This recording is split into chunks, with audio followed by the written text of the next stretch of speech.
Equipment director Mike McCord told me the Cowboys packed an extra 2,000 to 3,000 pounds of cold weather equipment and gear for this game. Extreme weather thermals that are thicker and heavier, all kinds of gloves for players and the staff, and even snow boots for coaches to wear on the sidelines because, according to McCord, anything below 30 degrees is a national crisis in Dallas. But seriously, McCord says there's a balance you have to strike between keeping players warm and keeping them athletic. You can only layer them up so much. You don't want the cold to be an intimidating factor, he said, but at some point, mind over matter has got to kick in. And Mike, it has not kicked in for me yet. And I don't blame you, Lisa. I was down in the field. We were here for a game, as you see, Dwayne Harris, who had a hamstring injury, inactive on Thanksgiving, tested that hamstring before the game, can go, and he's a terrific kickoff man. We were here for a game about 5 years ago where the air temperature was colder, but the wind is more biting. This is about as cold as I've been at a football game in years. Toss won by the Bears. Defer the option to the second half. The ball belongs to Dallas. Off we go on this cold night from Chicago. And it is a return across the 20 and out to the 25-yard line by Harris, taken down by the Bears' Shark McManus. So here comes Tony Romo, and here is December. You've heard about the struggles for Romo, and John pointed it out at the beginning. He's been very good, needing to score points with an offense that has some diversity to it. And DeMarco Murray with about 700 rushing yards there for the run. The question is, this team that throws it so much, will they be able to throw it effectively in these tough conditions tonight? Start from the 25, and there's a run, and there's Murray to the 44-yard line. So they open with a big gain of 19. They run right off that right side. It's going to be a midline zone. Watch everybody step with their outside foot, and the Chicago Bears continue to get gashed. That's the 58th run this year that's gone for over 10 yards. Inexcusable. Murray should feel good about his opportunities tonight. He's had a good year, and this Bears team, as you said, the worst run defense to this point in the NFL. So Murray will try the left side this time, and he'll get to the 49-yard line. Gain of about 5. John, what about this Dallas offense? I think the offensive line is much improved. Tyron Smith, their left tackle, has played like a Pro Bowler, and rookie Travis Frederick has been a real deal as center. They have an extensive no-back attack. That's where Tony Romo is most comfortable. And their run-pass ratio, 35% run. They're already 2 runs and no passes. Jason Garrett's looking to change that. Bad Bears run defense, and they have a fullback now, Tyler Klutz, former Bear, who they signed just this week. Leads Murray's way to the left into Chicago territory. Murray a first down at the Bears 45. And man, this rush defense better get their act together quickly. Well, they're very inexperienced at linebacker. Jonathan Bostic, Green, they're both rookies. They have been a poor tackling defense. That's uncharacteristic of the Chicago Bears, and you just said it, the 32nd ranked rush defense. They hope that Jeremiah Ratliff, the ex-Jay Ratliff of the Cowboys, can solidify things inside. He's just in his second game with the Bears. The 44, it is again Murray, and it's again a good gain. Down to the 38-yard line. John, they're just running at will here on the Bears. No resistance to start. Oh, Mackenzie Bernardo at right guard, Doug Free at right tackle, and guess what? The Dallas Cowboys are using a fullback. That's Tyler Klutz. The Cowboys are showing the commitment to run the ball tonight. They also have some different components with Tyler Klutz at fullback. This looks like the old-fashioned Cowboys with Emmitt Smith. Runs of 19, 5, 7, and 6.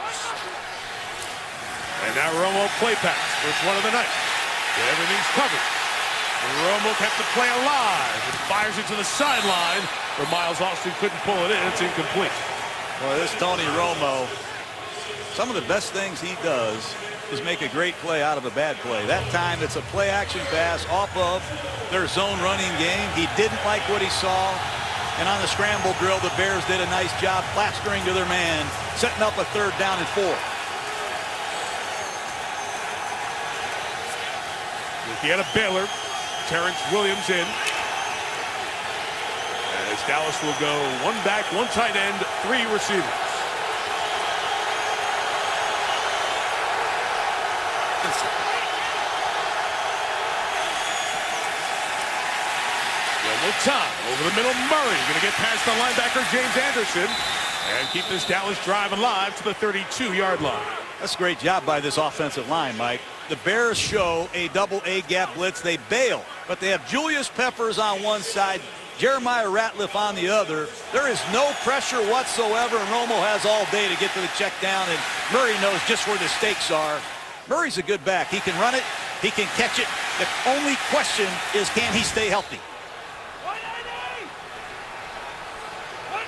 Great opening drive here for the Cowboys. They'll pull it out to Austin. Miles Austin gets to the 27-yard line. Zachary Bowman with a tackle. Bowman there as Charles Tillman remains out, missing his fourth game on the injured reserve with a triceps injury. I like what Tony Romo did that time. He saw the 8-man front. He knew they were outnumbered in the running game, and he threw the ball outside with a built-in adjustment. Man, do they miss Charles Tillman, his ability to create turnovers. Keena Tillman punches the ball out like nobody else with that unique style. Wrap a guy out, punch the ball out. Murray left. Got a bit of a block, but only 2 yards. Thought he was going to be able to use Mackenzie Bernardo's block a bit more, but he couldn't. So it's off to a good start for Murray with the ground game. And that's part of the story that the Bears fans have seen. That Monday night we were up in Green Bay. Rodgers got hurt. Lacy ran for 150. Started trend. Reggie Bush 105 the next week. Continue with Ray Rice here 131 in that overtime game. Benny Cunningham, St. Louis ran for 109. And then the week after that, last week, 211 for Adrian Peterson. If they give up a 100-yard rusher tonight, it's an NFL record 100-yard rusher against your team in 6 straight games. Pass situation here, 3rd and 3. Play 9 of the drive, and Romo with time. Great grab by Beasley. Cole Beasley lined up almost in the backfield, and John, he gets the Cowboys into the red zone at the 15. They've been running this play in Dallas since you got into this business as a broadcaster, Mike. A little swipe route to Cole Beasley. He doesn't make a lot of catches, but the catches he makes keep drives alive. Excellent job going up and getting it. That's a tough job as a third receiver to take that cape off, go in there and make a play on 3rd down. It's cold down there. That's the point you made at the beginning. Those are hard jobs, those role players here tonight. At the 14, Murray left, gets around Peppers. At the 10, at the 5, Murray working towards the goal line. And he's out of bounds, but it looks like it's a 1st down for Dallas. 1st and goal for the Cowboys.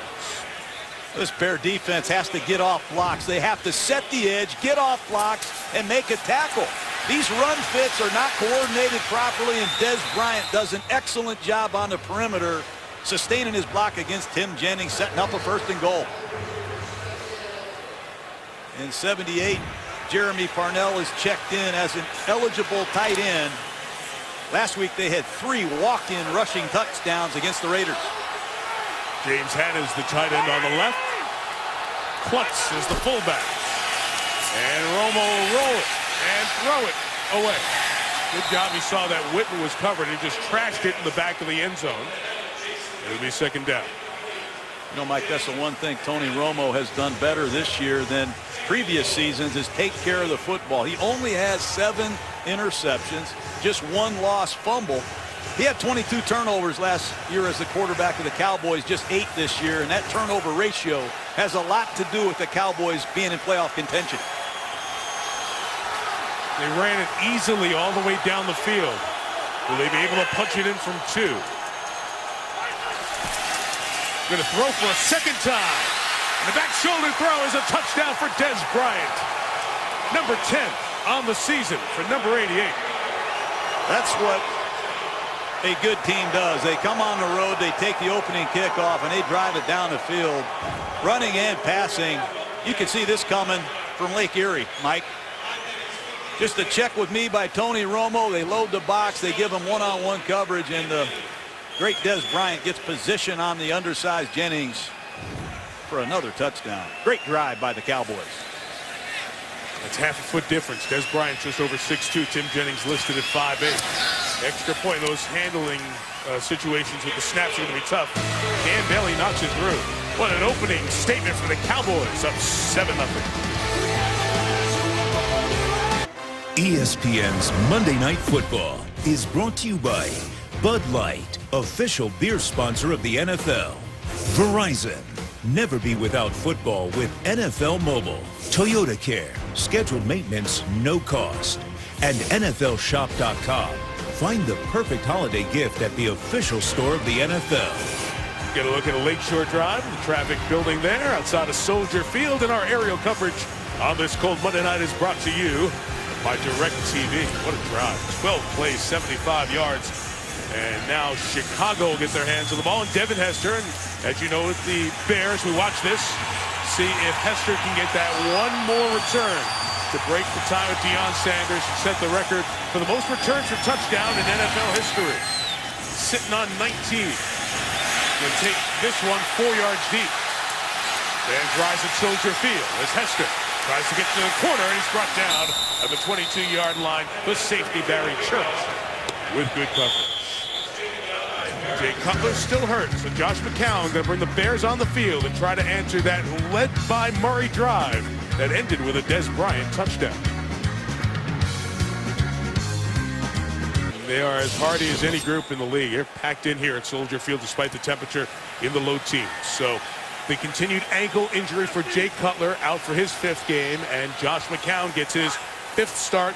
The veteran, age 34, has done a nice job moving this offense through the air. And ripping again out of the gate. That's caught by the former Cowboy, Martellus Bennett, who fights for the first down past the 32-yard line. Now let's talk about this Chicago offense. They've got some explosive playmakers. We know about Brandon Marshall. Keep an eye on Alshon Jeffrey, well over 1,000 yards already. And do not underestimate Josh McCown. He's a 65% passer, a very good deep ball passer, and he knows what he's doing. But it's this offensive line that makes things happen. They've got 2 new veterans on the left side, 2 rookies on the right side, and Roberto Garza runs the show at center. Officially from the 33, it's another play-action pass. This time it will be thrown to Forte, and that pass incomplete. That's a play McCown needs to make right there, Mike. Step up in the pocket, reset, and get to the check down. This Cowboy defense has a cast of unknowns. It's good to see DeMarcus Ware at full strength and Sean Lee back at middle linebacker. It's the effort and the individual determination that Rod Marinelli, the ex-Bears defensive coordinator, brings to Dallas. And don't forget, they survive on takeaways. And Sean Lee has 4 interceptions. I believe he had 4 last year. He's a very good ball-hawking linebacker. They've taken it away 25 times this year. After the incompletion, they'll put it in the hands of Forte to run, and there is Ware, who has been hampered by injury. The injured quad, week 6 against Washington. Missed the first 3 games of his career, but as you said, John, starting to play like DeMarcus Ware, we know. He does a lot more than rush the passer. Here he is on the backside. He gets rid of Martellus Bennett, his ex-teammate. He brings down Forte for nothing. DeMarcus Ware's factor grade off the charts for the last several years. And those are the things you do beyond getting sacks, the simple stat. It's of all the small things that players do. As the coaches grade their film, the guy turns out to be one of the best in addition to the sack number. Forte picked up the pressure, gave McCown a minute, and he fires complete to Alshon Jeffrey. First down. It's a great throw. It's a great catch, but Forte gave him a chance to do both. A nice job by McCown in the pocket. Here's Forte, an excellent blitz pickup against Selby. And McCown keeps his eyes downfield and throws a strike to a big receiver. Look at this wingspan, Mike. I tell you, Jeffries can go get the ball away from his body. Unlike most young receivers, he's got a huge catch radius. Special. That's the word used by everyone up at Hallis Hall where the Bears train. When you ask them about Jeffrey, who has over 1,100 receiving yards this year. McCown right back to Bennett. Got a first down catch for Martellus Bennett to the 45-yard line. Gain of 7. Let me show you what Forte did last week against the Vikings. This doesn't show up on the stat sheet. How about that pickup in the A-gap? I mean, that's as flush as it gets. Here he is going across the formation. Pow! If you're a running back coach, you're sitting at home going, send me this reel. These are clinics on how to pick up the blitz. This kid Forte can catch it. He can run it. He might be the best blitz pickup back in football.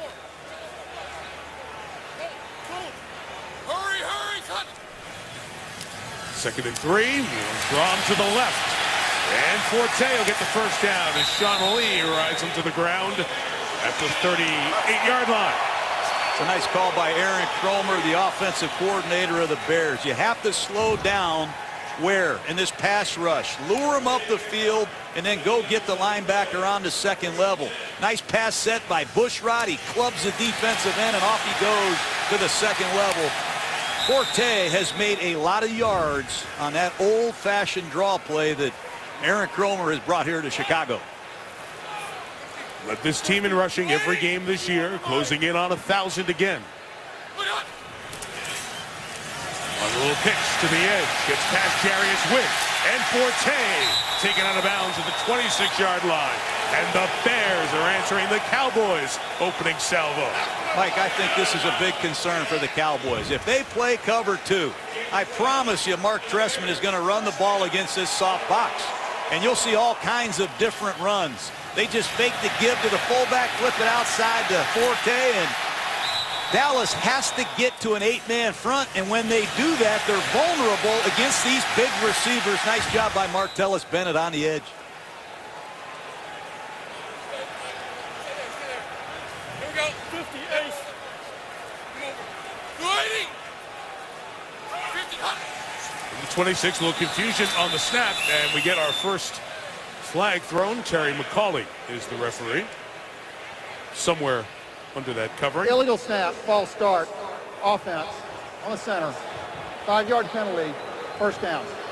Mark Trestman, as you mentioned, John, the head coach, his offensive system so good. And for Josh McCown, who described it as a long journey, this journeyman quarterback, but he loves this offense. He gives him so many answers and is highlighting his ability late here in his career. And as a 34-year-old veteran, you want answers. You said it's the first time he's come to the stadium and not been nervous on game day because he has answers to the problems. So 1st and 15 after the flag. McCown firing, and it's caught by Marshall. Brandon Marshall trying to escape from a tackle. Sean Lee wrestles him down 2 yards shy of the first down. And it all starts with pass protection again, Mike. Matt Forte peels across the formation. He picks up the linebacker blitz, gives McCown time to set his feet, and Brandon Marshall, opposite Alshon Jeffrey, gives the Chicago Bears a dynamite 1-2 combination.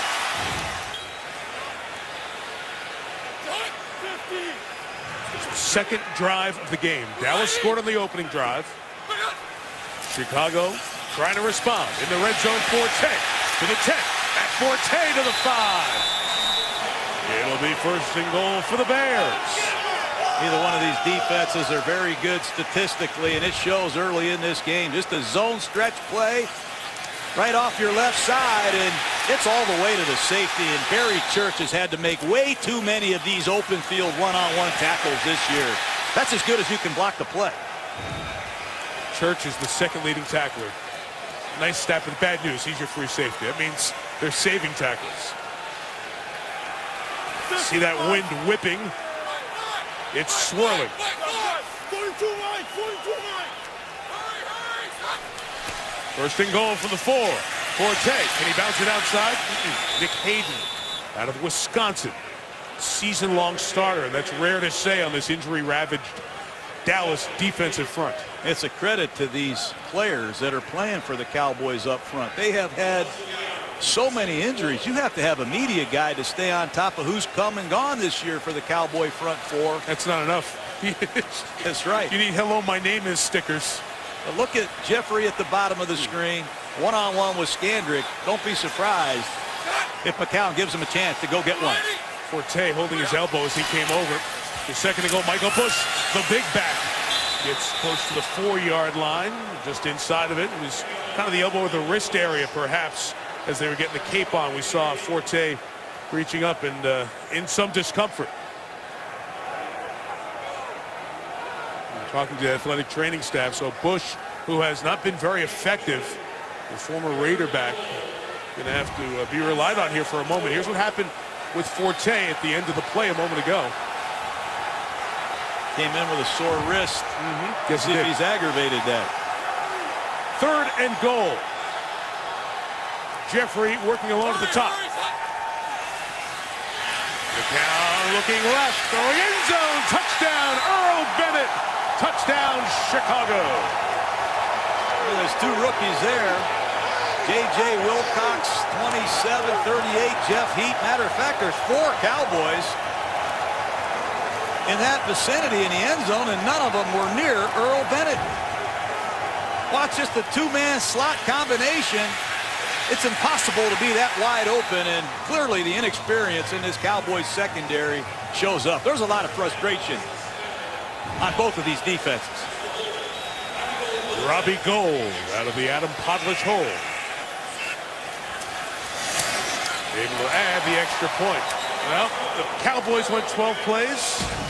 Bears said we can do that too. 12 plays. Take half the quarter. Earl Bennett all tied 7-7. And that's about the temperature right now.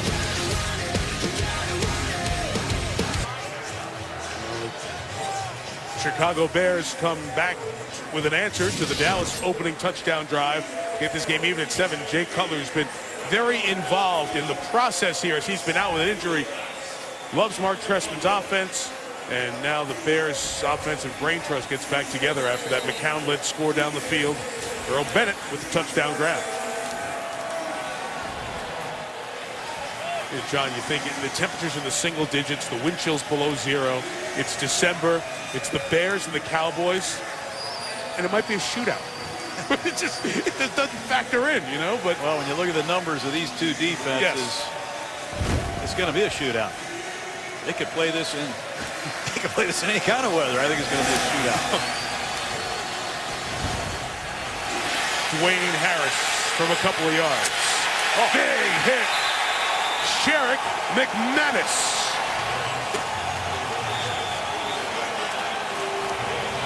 That hurt on a warm day. That stings on a freezing night. Second special teams tackle from McManus. Ouch, babe. Nothing like flying into O'Hare and seeing Chicago all lit up. 89s on a bunch of those buildings to honor Mike Ditka. Our colleague's number gets retired at halftime. We'll have the ceremony for you live. Second drive for the Cowboys from their own 16. And it's another big run from Murray. DeMarco Murray, 14 first down yards to the 30-yard line. Well, this is too easy. That's great cutback running by Murray. Watch him bring it back to the right side. McKenzie Bernardo makes an excellent block, and these young linebackers for the Bears are having a hard time finding the ball. Most improved aspect of the Cowboys offense has been the play of this offensive line, and these young linebackers are in trouble right now.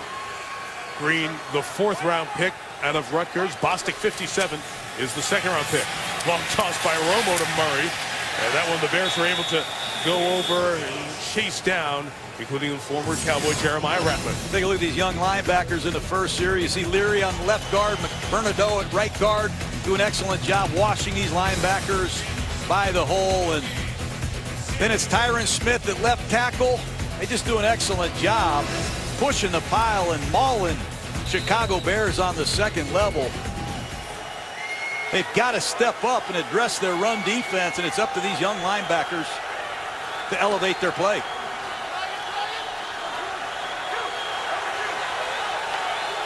Final seconds, first quarter. And Romo checking it to Murray. The minimal gain as Zachary Bowman takes him to the sideline. We take it to the end of the quarter. Each team had one long drive. They scored a touchdown. After one, Cowboys 7, Bears 7 on Monday Night Football. These teams meet with 4 games left in this season. They met on a Monday night, week 4 of last year. This was the Bears defense. These guys are gone. Adonijah with the Lions. Melton injured his ACL. The linebacking core all gone. Briggs still out with the shoulder injury. Urlacher and Roach have moved on. In the secondary, we mentioned Tillman with his injury. So, John, when you see them here in week 13 this year, only the guys who are left there in color, 5 players left off the starting defense. So when you say, what's happened to the Bears defense? That's a little bit of what Mel Tucker has had to deal with this year. Well put, no doubt. Mel Tucker has his hands full. Here they come with a blitz. It is 3rd and 7 to start this second quarter for Romo and the Cowboys. Anderson, sack. Peppers there at the end, but James Anderson, one of the veteran linebackers, former Panther, gets there first. You got to give Mel Tucker credit. If he can't get there with a 4-man rush, he'll dial up some blitzes, and he uses that double A gap blitzing creativity a lot. And here's Hester, who loves Monday Night Football. Of those 19 returns, 4 touchdowns, 5 have come on Monday nights. The punter's the lefty Chris Jones. Tough to kick. Hester runs up on it. It's tough to catch as well with the breeze, so he lets it go. And it'll hop out of bounds at the 35-yard line. So Chicago comes back out. And keep an eye on their sideline, John, and see that Matt Forte does return after re-aggravating that wrist injury earlier. Does so much for this team. You had him on the bus here this week, and I know as you prepare and watch him and you talk to him, it's just an ideal kind of running back to have for this Chicago team. Well, he's had 4 different offensive coordinators. I think he's had 7 different quarterbacks. Now he's had 2 different head coaches. It doesn't matter what offense he plays in. He's had over 1,400 yards of all-purpose yardage every year. Number 2 all-purpose back in Chicago Bear history. You see the brutal conditions. The official game time kickoff temperature 8, wind chill -9.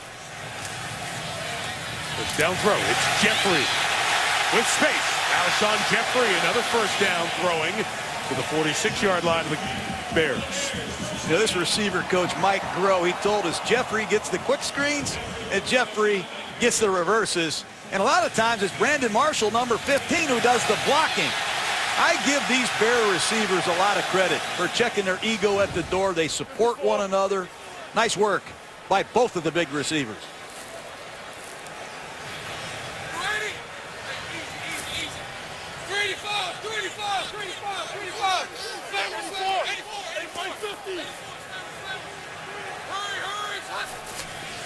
First down from the 46, and it's a throw to the middle, and there's Marshall, his turn now. And a first down into Dallas territory at the 34. That's a 20-yard gain. Well, that's what Josh McCown likes about this offense. He changed the formation, he changed the play, and he goes to a sluggo seam. He moves a free safety, and down goes the seam to Marshall. Watch him look off the young safety, Heath, and he throws the ball in the dead area to Brandon Marshall. But you have to credit Josh McCown's football intelligence. He's well prepared, and that preparation shows. There is the reverse to Jeffrey. Does this so often, and Dallas was prepared for it. You know it's coming.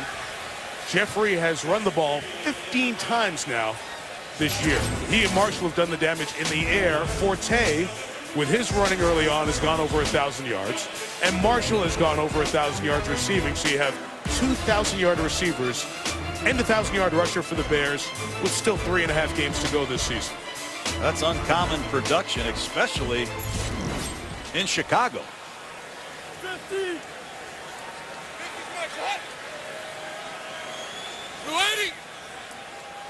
Big loss on first down for Jeffrey. So it's Martellus Bennett, and Barry Church minimizes that gain. Mark Trestman, as you know, had the success in Canada with 2 Grey Cup championships with Montreal, a man who had bounced around many stops in the NFL and in college football as well, known for his terrific offensive acumen. And at age 57, this Minnesota native gets his first opportunity as an NFL head coach, and boy, it has ignited the Bears offense this year. Vast amount of football intelligence, and knows how to apply it on a weekly basis. But again, I think it's this offensive line that has really allowed some of his game plans to dance. They've done an excellent job of blocking. Play calling is going to be interesting because field goals are going to be tough here tonight with the wind. McCown rolls it and throws it. Marshall, first down. Again, flag down in the secondary. It's going to be a hold on the Cowboys, so it'll take the ball down to the 22-yard line. Well, Chicago hasn't had a Start left the tackle. pass, holding, defense number 39, penalties decline, first down. Brandon Carr guilty, but Chicago has not had a left tackle that can block DeMarcus Ware one-on-one like Jermon Bushrod did on that play. Let's take a look at it on your left side. It's DeMarcus Ware with no help at all, and Bushrod's done a nice job protecting the blind side of Josh McCown. Big conversion on 3rd and long. 23. Forte runs right and runs into Lee. And Sean Lee will stop him there right around the 20-yard line. So that New Orleans game where this Dallas defense was just embarrassed, giving up 40 first downs, an NFL record. That was the game Lee got hurt. John, they just couldn't function very well in that game. He's missed the last 2, but so important to get him back on the field tonight. Well, look at him. He's the quarterback of this defense. He makes all the communication happen. When he was gone, Barry Church played linebacker in the sub package, and it weakened their safety position. So to have Lee back, it strengthens the linebacker core, and certainly it helps them at safety, keeping Barry Church back where he belongs. At the 20, here's Ware from behind. McCown able to get away, get some space and take off. Oh, pick up a block from Marshall. What a block by Marshall. And it's a first down on the run for Josh McCown. Vicious and legal, and an outstanding effort by Brandon Marshall. But DeMarcus Ware almost gets to McCown. He has the presence to step up in the pocket, abort the play, and take off. Watch Marshall. What an excellent job coming to help your quarterback when he's in trouble. Hey, John, you know what I've noticed around Marshall? We've been around him going back to his Denver days. He's into the small things now. Instead of a 100-catch guy, he's become so much of a team player with Jeffrey. No jealousy about who's getting balls and blocking plays like that. Bears already have 10 first downs. Forte keeps the feet churning and gets it to the 7-yard line. Make a good point. I want to go back to Marshall. He's got a young wide receiver coach now named Mike Groh. Came from college. He was skeptical about being coached by a young college guy, and I give Mike Groh a lot of credit. He's rejuvenated Marshall. He's made the little things, the details, very important. And I think Marshall realizes, you know what, I've caught almost 700 passes, but none in a playoff game. The only thing that really matters is getting to the playoffs and getting a championship, and you're right, he's really turned a corner. Mike Groh's dad, Al Groh, terrific coach, college and the NFL level over the years, especially on the defensive side of the ball. 2nd and goal. End zone shot. Incomplete, intended for Jeffrey. Should hit that. I don't know who covers Alshon Jeffrey. Hooking right over the ball. Let's take a look at Jeffrey, number 17. He just turns and hooks. Dallas dropped Jason Hatcher with a 3-man rush. Not on the same page. You know, John, down on the field before the game, this is the toughest place for the wind. The wind is whipping down at this end. The goalposts are shaking, and even short throws were fluttering. So anything down here is really earned tonight. 3rd and goal. McCown going to take off. Can he get there? Yes! Touchdown, Chicago. What a championship effort by Josh McCown. You talk about a backup quarterback all you want. That kid has come in here and given everything he has to the Chicago Bear football team while Jay Cutler is getting healthy. That time he sells out. He goes over the top for 6. Watch him. Nobody open. It's a 3-man rush. He jumps right through the Dallas Cowboys for the go-ahead score. What an effort. Extra point, Robbie Gould. Long time ago, December 2004. Where were you? Josh McCown was an Arizona Cardinal. That's the last time he had a rushing touchdown. This one puts the Bears on top, 14-7.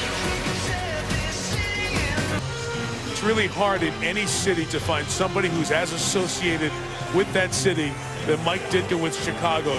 The tough, the hard-nosed, the caricatures of Ditka. Player and coach Mike Ditka, both a champion tonight. His number 89 retired. We'll have the ceremony for you at halftime. Short kick is squished forward and picked up by Tyler Klutz, the fullback, against his old Bears. Takes it to the 30-yard line. That's where Tony Romo will take over as they unpile here, and there's a lot of pushing with Eric Weems at the bottom of that block. A lot of Ditka fans here tonight, and they reacted to that last score that put the home team +7. You saw all the snow in Philadelphia, Baltimore yesterday. We had about 3 inches of snow yesterday and last night here in Chicago. Now it's the cold front behind it. Feels like -9 to the exposed skin.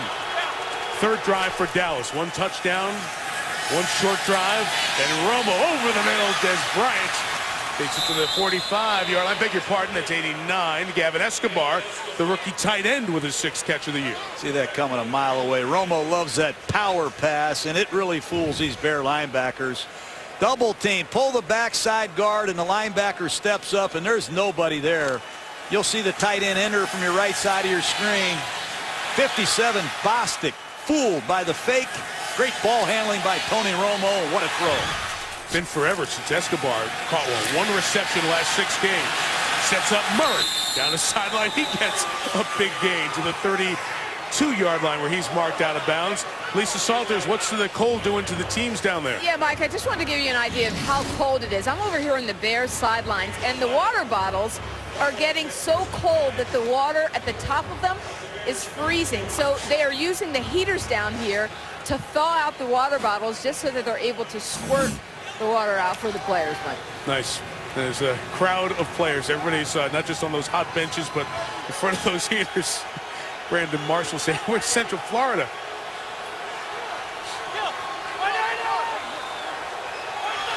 That's where Brandon went to school. Murray Wright escorted to the sideline, but another good gain. And the yards are coming in easy chunks both ways here tonight, John. I can hear offensive coordinator Bill Callahan telling Romo, if they line up in a split safety defense, kill the play we have called, do a run. And they continue to let Murray stiff arm these young linebackers against this soft Chicago Bear box. The Bears are going to have to get into some single safety looks and challenge these Cowboy receivers. Nice work by the Cowboys with their running game plan tonight. Dallas only had 10 on the field, so Miles Austin throws the cape off, comes over to the receiver spot on the left. It's another run with Murray. Why not? They just pushing 100 yards here before halftime. First down for the Cowboys over at the 20-yard line. And let's come back to Romo, John, and talk about the play calling. Bill Callahan came in as the offensive coordinator, story in the offseason that Jason Garrett's had the play calling removed from him. But now the plays are going through Jason Garrett. Has anything changed? No, I don't think so. Shouldn't the head coach have a right to hear the play called? I mean, there's such a charade going on with this play calling here in Dallas. Jason Garrett's called the plays. He knows the offense as well as anyone. Bill Callahan, it's a collaboration that includes Tony Romo. Everything else is just a charade. We can call plays now. Give it to Murray. The Bears can't stop him right now inside the 17-yard line. And just to go back, the last couple of weeks, the mechanical change was Callahan's making the play decisions, and he's relaying. There's Bill, former Raiders head coach, took them to the Super Bowl. He's relaying them down to Garrett, who's saying them into into Tony Romo's helmet via the headset. He should hear the play. He should know how to relate to his quarterback because he has a lot to do with Tony Romo's success. Big second down.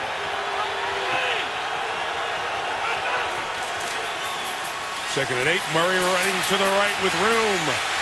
They get to the 10-yard line, shoved out of bounds there, so a yard shy of the first down. Be 3rd and 1 coming up for Romo. Creative backside blocking. That time Jason Witten comes all the way across the formation to secure the backside, and Murray is going to wheel it all the way back. I like what Dallas is doing. Creative backside blocking, and Murray is on his way to another huge night. And another huge night for a running back against the Bears. Pushing 100 here before halftime. Play clock is down at 6. I think Dallas going to have to stop it. Yep. Cowboy timeout. 5.5 in the half. Dallas trying to drive for a game-tying touchdown. As Tony Romo called timeout, he didn't go to talk to anybody, coaches or other things. He went right to the heater. Said, get out of my way, Martez Wilson. You play defense. I need to get warm before 3rd and 1 here. And then he, after 20 seconds, headed back over to the coaches. He may be from Burlington, Wisconsin, and played his college ball at Eastern Illinois, but it is frigid no matter where you were born and raised. 3rd and 1, and they're going to throw on 3rd and 1. And it's Witten for the first down. And it's Witten to the goal line. And in for the touchdown for the Cowboys. That's what the running game does for you.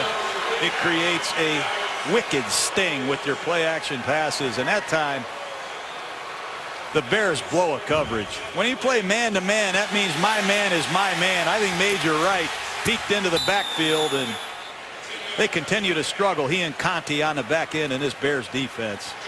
Cowboys are a much improved red zone offensive football team. Great drive. And touchdown number 7 on the year and 51 in the career of Jason Witten. Got a couple of 2-touchdown games this year against the Giants. Dan Bailey bangs through the extra point, so we've had 5 drives here tonight. 4 touchdowns, 2 apiece, all square at 14. So all even at 14 as Dallas continues the story of the night. Long drives ending up in touchdowns. Esther back deep to receive for the Bears.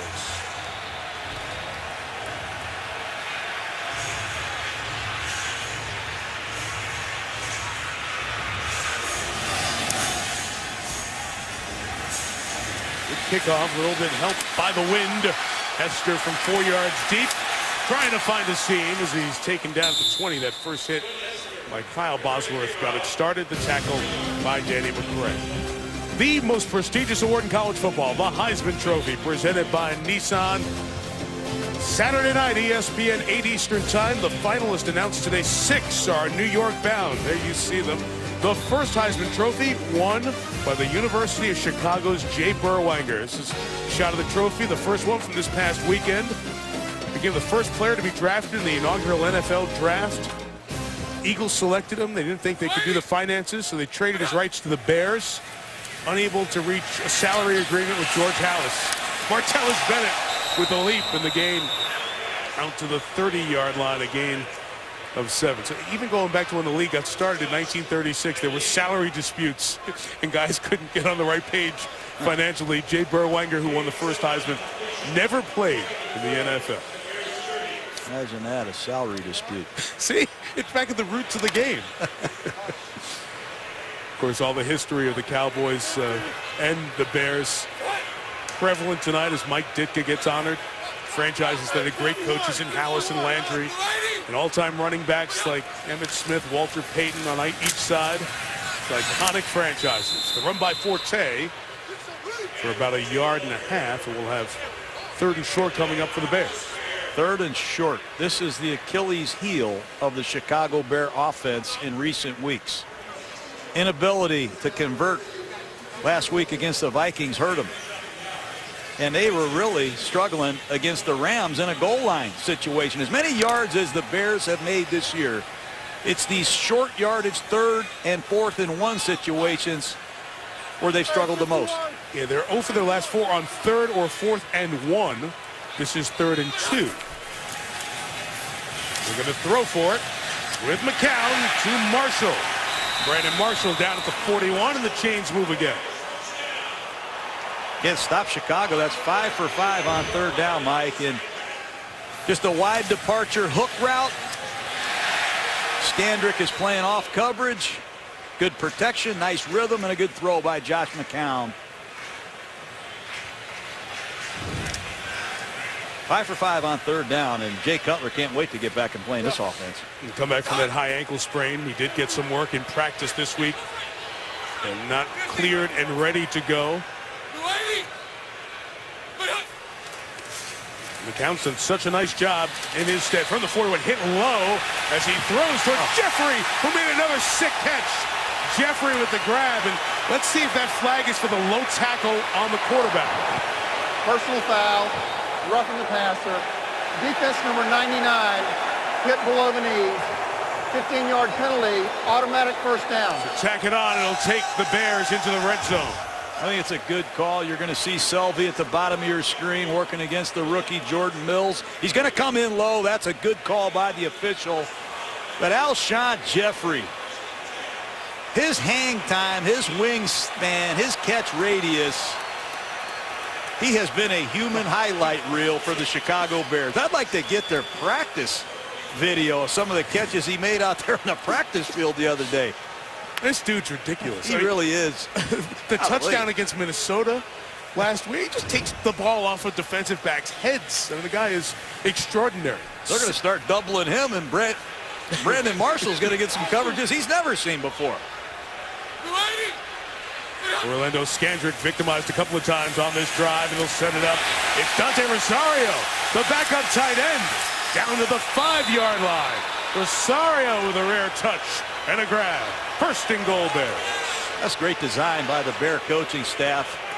DeMarcus Ware can't wait to rush against the tight end. He can't wait to rush Rosario, who's coming across in motion. Rosario bluffed him and slipped into the flat as the screening back, and he has blockers out front. Well orchestrated perimeter screen play by Mark Trestman and his Bear coaching staff as we approach the 2-minute. Yep. We do it with Rosario's first catch of the season. 2-minute warning in Chicago. Bears knocking on the door of a go-ahead score. Hey, John, when we're getting set for the game with the Bears in Green Bay, you talk about the new monsters of the Midway, these tall receivers. I'm telling you, look at the production already. Marshall 6'4", 4 catches. Jeffries made 3 outstanding snatches at 6'3", and the 6'6" Martellus Bennett has been effective inside. And watch this in the red zone. If they give one of these big receivers single coverage, Scandrick, they just don't match up size-wise against them. And if they play loose, he's going to hand the ball to Forte. First and goal for the Bears, and they do run Forte. This time a terrific read by Barry Church. Comes up to make the stop with 1:53 to go, but there is a flag down. Holding. Offense. Number 63. 10-yard penalty. First down. So that flag on the center will push the Bears back to the 15. Yeah, slow developing run. They get Garza. And that's a terrible penalty on first and goal inside the 5. But I guess when you're 5 for 5 on third down, you can call anything you want, Mike. The Bears are and McCown's numbers here tonight. Excellent on first down, 4 pass completions and the run.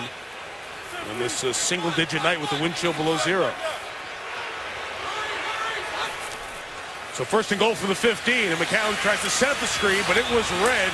Jason Hatcher was all over it. It was Nevis with the pressure, but Hatcher occupying Forte forced him to abort that play. Went to the well on the screen pass maybe one too many times. That time a play action pass. They try to sift Forte across the formation, and Drake Nevis had nothing to do with it. No back set. Keep an eye on McCown as a scrambler here.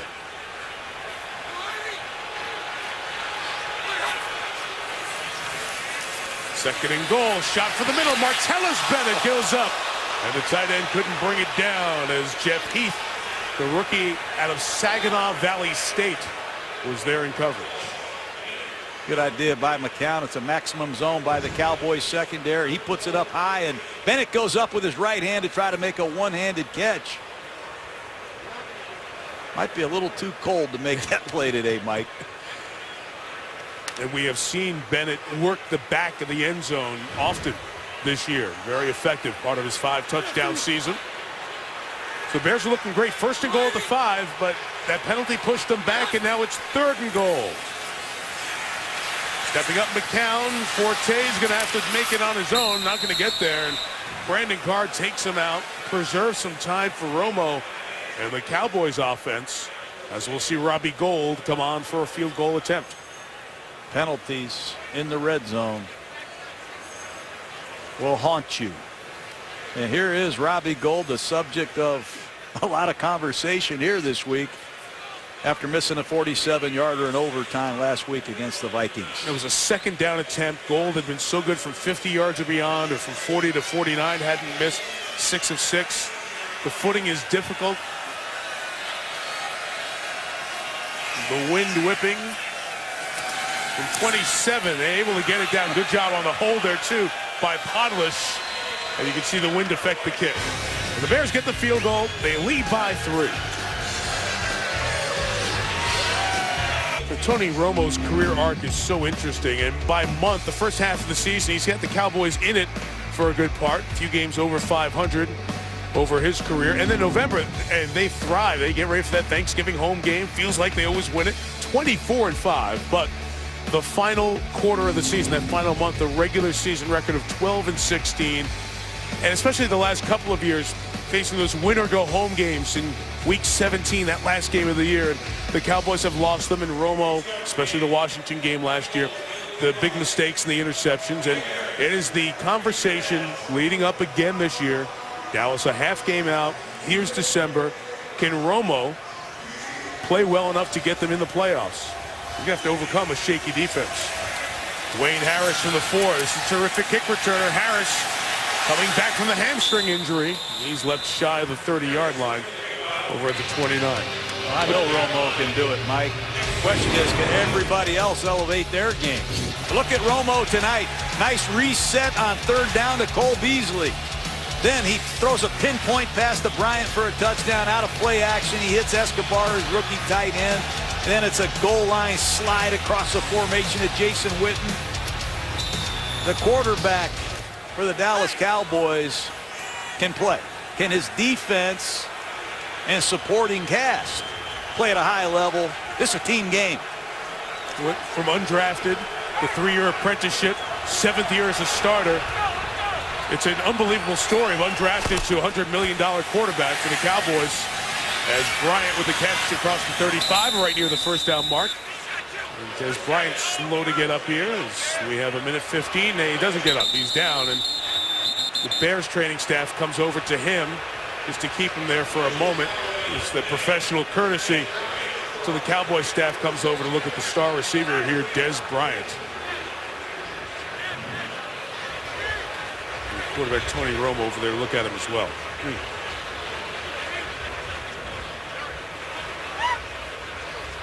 Injury timeout here in Chicago. Toyota halftime is coming. At Soundtracks, we'll let you listen into some of the snow game and the win for both Harbaugh brothers. And we'll be back here live in Chicago for the Mike Ditka retirement of his number ceremony. It's all coming up Toyota halftime. Cowboy fans, good news. Dez Bryant not only got up, he's back on the field. He just fell on the ball, had the wind knocked out of him. And because it's an injury with a running clock in the last 2 minutes, Dallas was forced to take a timeout. So they lose the timeout, and because of that, it allows Bryant to come back in the game without missing a play. 1 timeout, Bryant back on the field, 1st and 10.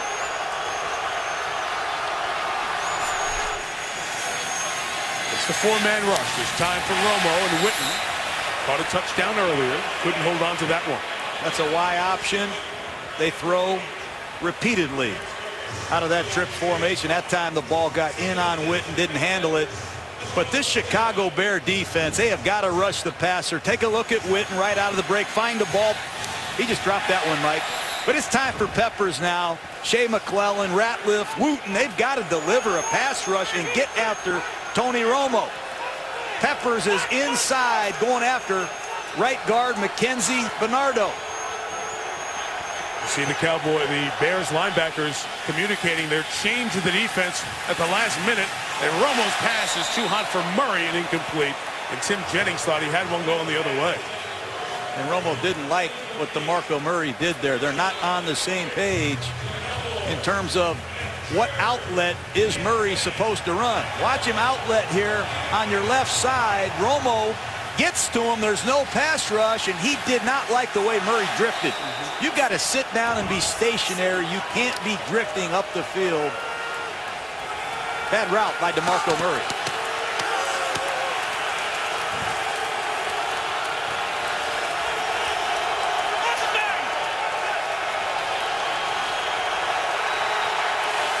Third and 10. Chess game is done. Romo the toss, sideline. And Terrence Williams couldn't bring it in. Zachary Bowman with the coverage. So after 1 first down, the Cowboys will punt to Hester inside of a minute. A lot of confusion in the Bear defense that time, but Bowman does an excellent job against rookie Terrence Williams in coverage. Let's see if Hester can deliver some field position. He's cheated up slightly, knowing that this punt won't travel too far. Yeah, with the wind. You're right, John. And the lefty Jones gets rid of it. Hester's got it at the 22. Got a block from Stelz. Hester through the traffic to the 40, able to hold on. Despite the hit from Cameron Lawrence, Bears have a chance to add some points with 47 seconds to go. All right, so here's the deal in the divisions. Tonight's winner is tied for first. The loser falls a game back. The Eagles and Cowboys play again at the end of the year. Significantly for the Bears, John, as you look at the division records of the teams involved, the Bears have been swept by the Lions. So if they lose tonight, they're essentially 2 back with 3 to go. Great opportunity for Chicago to get something with 3 timeouts left. Cowboys, if you remember, beat Philadelphia in their first matchup. That second one, week 17 in Dallas. McCown with a throw. Incomplete with Jeffrey and Earl Bennett down there. And Barry Church coming over from his free safety spot. 41 seconds and 3 timeouts. You know, this offensive coordinator, Mike, Aaron Kromer, comes from the New Orleans Saints. And there are elements of this Bear offense that are very similar to what you see Drew Brees and the Saints run. They like to keep tight ends and receivers in position to help these tackles protect the passer. Keep an eye on Bennett as he nudges the defensive end before he releases. Second and 10. Underneath, it'll be Forte, who will get 9 yards. It's 3rd and 1. Bears have timeouts to burn. And they should have taken one. They wasted a couple of key seconds there as the timeout's finally called at 31. He's had a chance on the last drive to make it 21-14. It was 1st and goal at the 5-yard line. They picked up a holding penalty. They now get the ball back after Dallas picked up only 1 first down. But Chicago now faces 3rd and 1.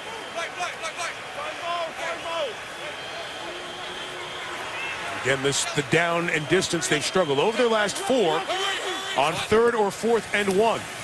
This one's going to be a throw and a conversion with Jeffrey with a 44-yard line, and the Bears burn a 2nd timeout. 1 remaining. 25 seconds left in the half. Back in a half minute. Josh McCown went to college at Sam Houston State, grew up in Texas. First helmet he got as a kid was a Cowboy helmet. Talked about watching the Cowboys after coming home from church, especially when they played that noon game, Central Time. Now he's playing against the Cowboys on Monday Night Football. Look out at the bottom of your screen, Mike. 25 seconds left. McCown middle shot. Brandon Marshall stops on a dime. Pirouette takes him to the 25. Will they use it? Yes. Final timeout taken. 17 seconds left. McCown thought they were going to get up and kill the clock. But the 19-yard gain, Trestman said, let me take this last timeout and take my chances from here. Well, we said it in the pregame. I don't know how Dallas can play a lot of man-to-man against these 3 receivers. That time it was dealer's choice for Josh McCown. He had Jeffries one-on-one at the bottom of the screen. He had Marshall one-on-one with Brandon Carr. Dallas does not match up, nor does many teams I've seen this year, with Brandon Marshall, Alshon Jeffrey, and Martellus Bennett. If you want to play man-to-man, your pass rush better get there. Saw the discomfort from Marshall during that timeout, but he's able to stay in and try to add to these stats. Now, no timeouts here. The Bears have brought in Evan Britton, who is an extra offensive lineman. He's reported eligible, but they'll max protect and send 3 receivers out, plus Forte perhaps. 17 seconds left without a timeout. McCown steps up, end zone shot for Jeffrey. Go get it. He got it. Touchdown. What a play. That's an impossible catch, let alone getting 2 feet in at 6'3". McCown puts it up. Let's see if he gets both feet in. Oh, yeah. Oh, yeah. To the ground. That ball ain't coming out of those mitts. What a play by Jeffrey again. Undersized young Dallas Cowboys. Webb number 20, Heath number 38. The monsters of the Midway. Alshon Jeffrey, what a catch. 6'3", 215 for the great numbers at South Carolina. Extra point added by Gold. What a second NFL season for Alshon Jeffrey. Wow.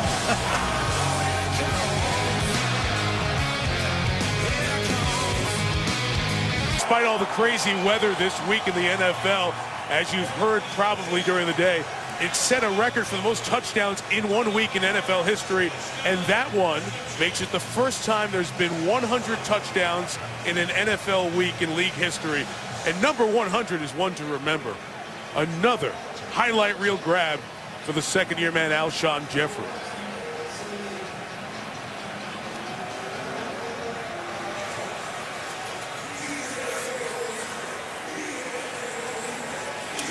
He and Brandon Marshall worked together in South Florida in the offseason. Marshall took him under his wing as Marshall has gotten his career and life more in order. He's been a mentor. It's been terrific. Somebody's got to get on it for Dallas. It's the tight end Escobar with 10 seconds left. Watch this. It's an all-go switch. Marshall goes inside. Jeffrey goes outside. B.W. Webb, the rookie from William and Mary, against Alshon Jeffrey. And I'm sure Webb thought he was in great position. That's an impossible catch and sideline concentration. Look at those hands. Look at McCown. He's having the time of his life playing in this offense, 34 years old, with these receivers in this scheme. My goodness. It's impressive. McCown threw for 222 yards and 2 touchdowns in that first half. Romo to a knee. They go to the locker room. The Bears get the ball first. Toyota halftime coming up. Not many people leaving their seats. The Mike Ditka jersey retirement coming up momentarily. First, Chris Berman and the Toyota halftime. 1, 2, 3.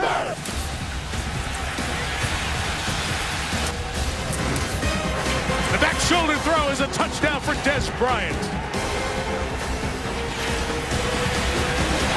What a championship effort by Josh McCown. Bears trying to tie the Lions atop the NFC North. Cowboys trying to stay even with the Eagles. 24-14. Third quarter coming up. Mike Tirico, John Gruden, Lisa Salters. We're all freezing here. The temperatures in the single digits.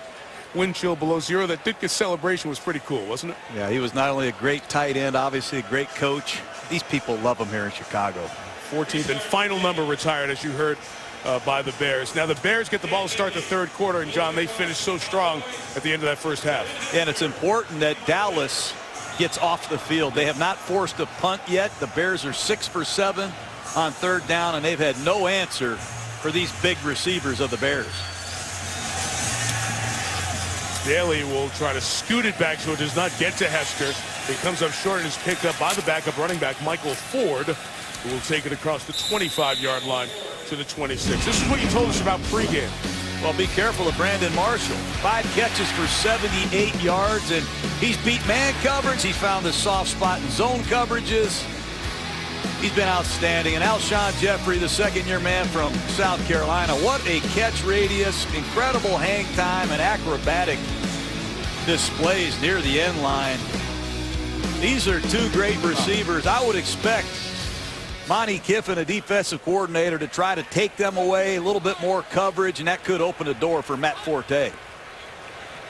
Dallas team on pace to give up more yards than any other Cowboy team in history. Give up 271. They brought the pressure to swing it out to Forte on that first play, and he's shy of the 30-yard line. He had just less than 5, and McCown got roughed. Defense number 99, contact to the head.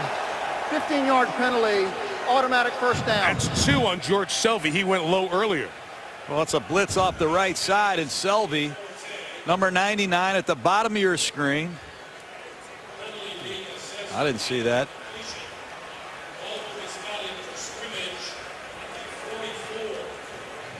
I didn't see that penalty, Mike. McCown certainly was affected by something, whether his helmet hit the field as he went down. Jason Garrett's kind of saying that to Terry McCauley, and Terry McCauley pointed right up towards his head, said, nope, He got you for the 15, so it's to the 44-yard line. 50. Evan Britton, extra offensive lineman, has checked in as an eligible tight end. Do a lot of this, and mostly stays in to protect. They send 4 out, and Forte's one of them. Brought down to 48. Lisa Salters, how you doing down there? It's cold, Mike, and it was really cold for Mark Trestman. It was difficult for him to talk to me coming off the field at halftime, but he said he was just going to tell his guys to continue to move the sticks, continue to make plays. Dallas isn't going to go away. As for the Alshon Jeffrey touchdown, he said it was a great catch. I asked Jason Garrett, what do you got to do to get off the field on 3rd down? Because that's really been the big thing. And he said they've been moving the ball effectively, but really it's 3rd down. We've got to affect the quarterback somehow, some way. We've got to make our coverage tighter. Just get to the quarterback, make it tougher for them on 3rd down, Mike. They're 6 and 7, Lisa. 3rd down conversions tonight. This is a 2nd and 6. And Forte's got space. He's got a lot of it. Forte still going. Horrific tackling inside the 20. That's a great audible by Josh McCown. He audibled to this pick screen that Forte has made a lot of yards with. Watch the right tackle set and go get a block for Matt Forte on the edge. He knew it was man-to-man coverage. Brandon Marshall ran clearance and picked the linebacker covering Matt Forte. But that is excellent recognition by Josh McCown. An outstanding audible. He knew it was man-to-man. He read the Cowboys like the back of his hand, and he shreds them. And Barry Church, somebody needs to make that tackle on the sideline.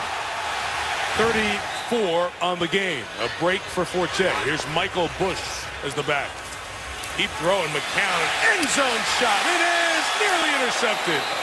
And for an opportunistic defense this year, Orlando Scandrick got his hands on one. It's like a rock coming at you. It's so cold, but boy, did they need that. That's a bad play by McCown.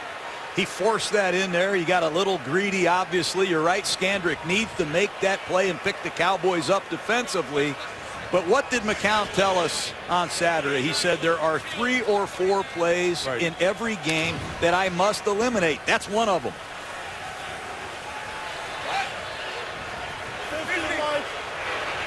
Dallas team that has come up with 25 turnovers, and that has really helped ease the other poor numbers on defense. Toss to Bush. Pick up blocks, the former Raider. Gains a couple of yards. You might remember Michael Bush in his first 4 years in Oakland when Darren McFadden kept getting hurt. Bush came in. He had a near 1,000-yard season in 2011, but he has not been able to get going this year. Under 100 yards on 45 carries. Meantime, a Cowboy injured, and Sean Lee is shaken up again. That's the worst possible news for Dallas. Hamstring kept him out of a couple of games. And a little bit woozy here as the Cowboys athletic training staff out to look at their middle linebacker. This will have a huge impact, obviously, on the Cowboys. Certainly their sub defense, where the Cowboys have struggled tonight, even with Lee, Mike. The Bears are 6 for 7 on 3rd down. The only one they didn't convert was on 3rd and goal from the 15-yard line. Let's hope Lee's okay. As they look at him, injury timeout. Taking a look at Sean Lee, captain this defensive middle linebacker, as he was trying to get in there and make the tackle on that big back Bush. You see his neck compressed there as he hits the left hip of Bush, and he was pointing towards the back of his neck in that stinger type area. As the athletic training staff looked at him, he walked off the field under his own power, but you can see the discomfort, the concern with Lee.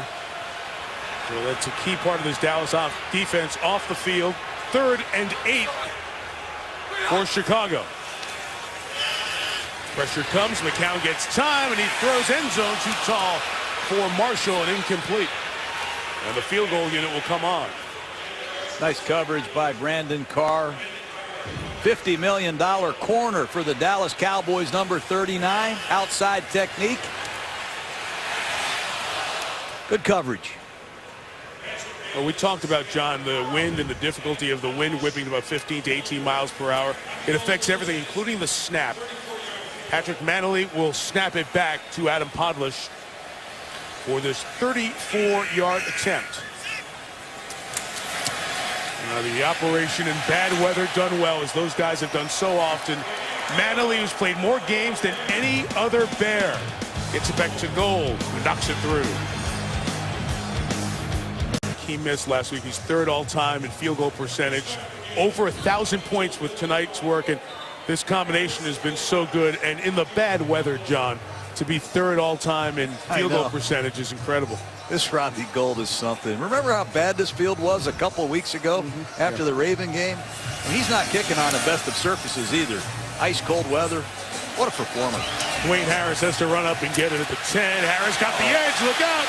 Gold is chasing Harris towards midfield. He cut it back inside and is tackled at the 46-yard line. So that short kick, Harris was able to get his hands on it and take it for a 44-yard return. When we talk about the short kick there and everything that has to work inside the special teams in our Monday Night Football Hero Camp, watch the perspective of the holder. How you get it down and watch from the kicker's view. It's just a cool look at the entirety of the operation that is practiced on a regular basis by those three men. And often you go to a football practice and you can't find those three. They're off working on snaps and holds and kicks on their kicking days. And man, they do good work in bad weather. Sure do. Huge return by Harris. The Cowboys need a score, and Joseph Randall starts this third quarter as the back. It's a game to the 42-yard line. It's a 7-yard pickup. Lance Dunbar got hurt last week, season-ending knee surgery, and he had run well against Oakland. So John Randall, the rookie out of Oklahoma State, is really the main backup for DeMarco Murray here tonight. Yes, he is, and he hasn't made many yards this year. He's struggled to break free. They're going to need a complimentary back, and clearly Jason Garrett's going to use Randall, but Murray's back. His other option was Philip Tanner, but he told us last night that Randall would be the guy who wants to get on the field. And now Murray for a yard. That'll take him to 100 yards for the night as he's stopped on the sideline. Cowboys continue to run left behind their Pro Bowl tackle, Tyron Smith. I think he's the best left tackle I've seen. He can reach and run you right off the screen. He's got everything you're looking for, Mike. He's got physicality. He's got athleticism. He's tough. He loves football, and he's in great shape. Best left tackle the Cowboys have had in some time. Tyron Smith made the transition over there to left tackle after playing right tackle early in his career. Keeping the Bears to a field goal was big. Now Romo and the Cowboys need to get on the board. Tony Time fires it high. It's incomplete. Wind is very tough, and throwing the ball's become a problem going towards that corner. And with the great field position starting at the Bears 47, the Cowboys go 3 and out. You got to give Jennings and this Bears secondary credit.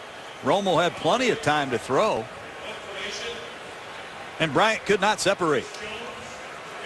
It's a Dallas team that has come out of halftime so good 7 times this year. They've opened the second half with a touchdown, and a very inopportune time to get 3 and out with great field position. So Chris Jones,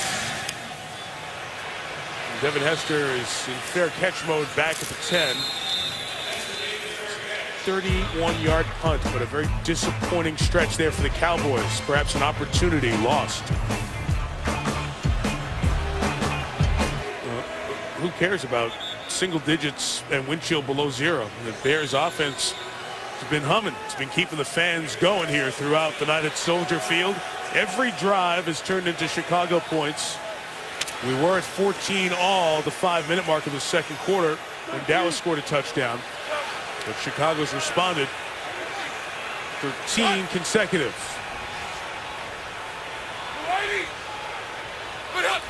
See Sean Leak, number 50, back on the field for the Cowboys as McCown, first down throw complete to Martellus Bennett, the tight end who was a Cowboy draft pick, then went to the Giants with a good reception there.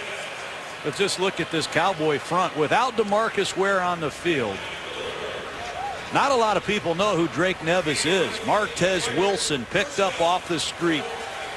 You look out there and you really don't recognize a lot of these Cowboy defensive linemen. Other than Hatcher, 92, Jarius Wynn is playing, and they're getting overpowered tonight. To the 25, McCown continuing to throw. Oh, it's nearly intercepted again. That time it was the dropping Bruce Carter out of North Carolina, second-round pick. Bruce Carter, he's been around here for a few years. He's trying to develop into the player where he was drafted. But that D-line you were talking about, John, I mentioned it earlier. 17 different defensive linemen have played. If you look at their 9 active defensive linemen on the 53-man roster, 6 of them were free agents signed this year, guys, for most part off the street. Oh, it's unbelievable, and people are asking, where's the pass rush? The effort is there. They're playing hard, but they just don't have the personnel that these Cowboys have had over the years. They've had their hands on 2 of the last 4 passes thrown by McCown. So maybe Dallas getting a little beat on him here as Darius Wynn helps stop Forte. But you know, when the Cowboys were winning championships, look at the front 4 they had. I mean, the last time they won the Super Bowl, try blocking Charles Haley with Leon Lett and Russell Maryland pouring it up inside. And don't forget, Tony Tolbert had 59 sacks. So Troy Aikman had a pretty good defense. I used to have to call plays against these guys. I'd go home thinking I'd never make a first down. You talked about the underachieving unit as a whole. Hatcher leads them in sacks. He has 9. Ware has been injured. He has 5 sacks. 3rd and 10. Big play here for the Dallas defense. And McCown fires, and it is intercepted off the deflection into the hands of Sterling Moore. But there's a flag down on the contact, so Moore has the pick. But it looks like Brandon Carr may get called for a hold.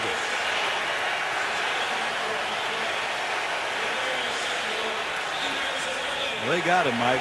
Wow. Carr to the pass. Holding. Defense number 39. 5-yard penalty. Automatic first down. Well, let's watch. Let's see. He's going to push straight up the field. He's going to turn over his inside shoulder. Let's take a look. I think it's a pretty good call, Mike. And as he comes over, restricting his arms from coming up to have a chance to catch it. McCown's got to be careful now. He's had a couple balls that should have been picked off that weren't. That was very tight coverage. That's another penalty against the Cowboys that results in a first down. This one huge because of the pick, but who knows if it would have been a pick if not for that hold. Push in the backfield. Forte split out as a receiver. And McCown continuing to throw it towards Jeffrey. Couldn't bring that one in. And the coverage of Brandon Carr over there. So the Bears are up 13. And it's not as though the Cowboys' run defense is a great defense. I'm wondering, why are they throwing so much here? I'm wondering the same thing, especially when it's this cold. And I think Brandon Carr should intercept that pass. He misjudged his jump. 2nd down and long. The Bears have protected extremely well, but the conditions are begging for McCown to run the football. From the 30, they will this time, stretching Forte to the right.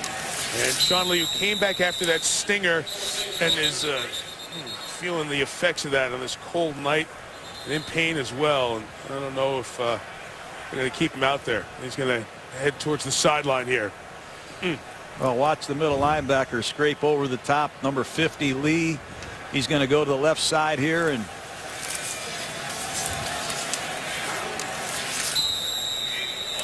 they're going to want to take him off the field and look at it. They did. He took himself out of the game there, tried to come back. He was cleared by the medical staff to come back with a stinger. It wasn't concussion testing that was going on. It was that neck area. Tough to see.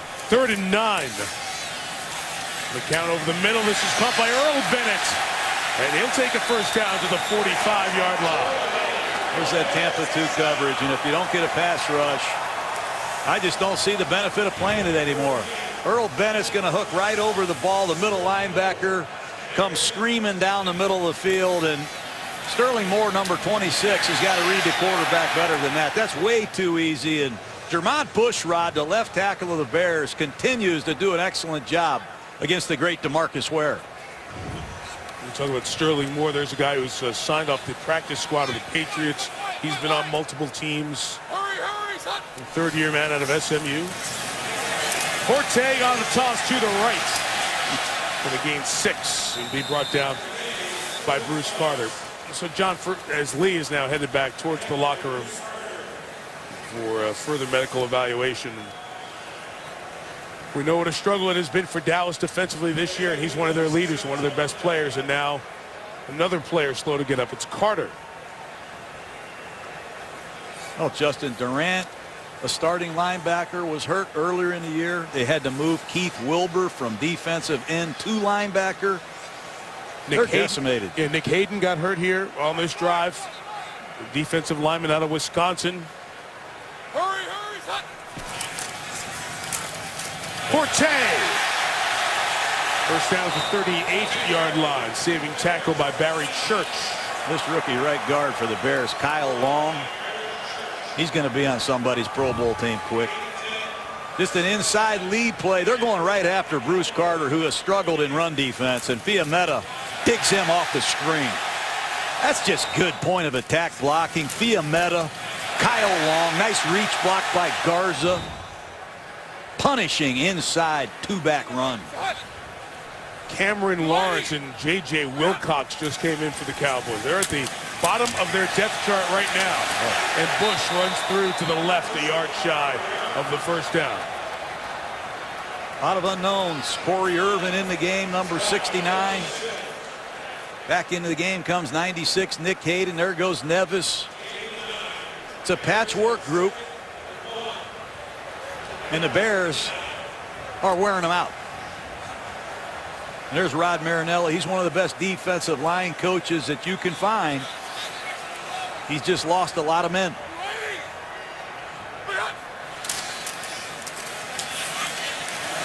To have a big back like Michael Bush on a night this cold, 6'1", 245. Nobody wants to tackle that.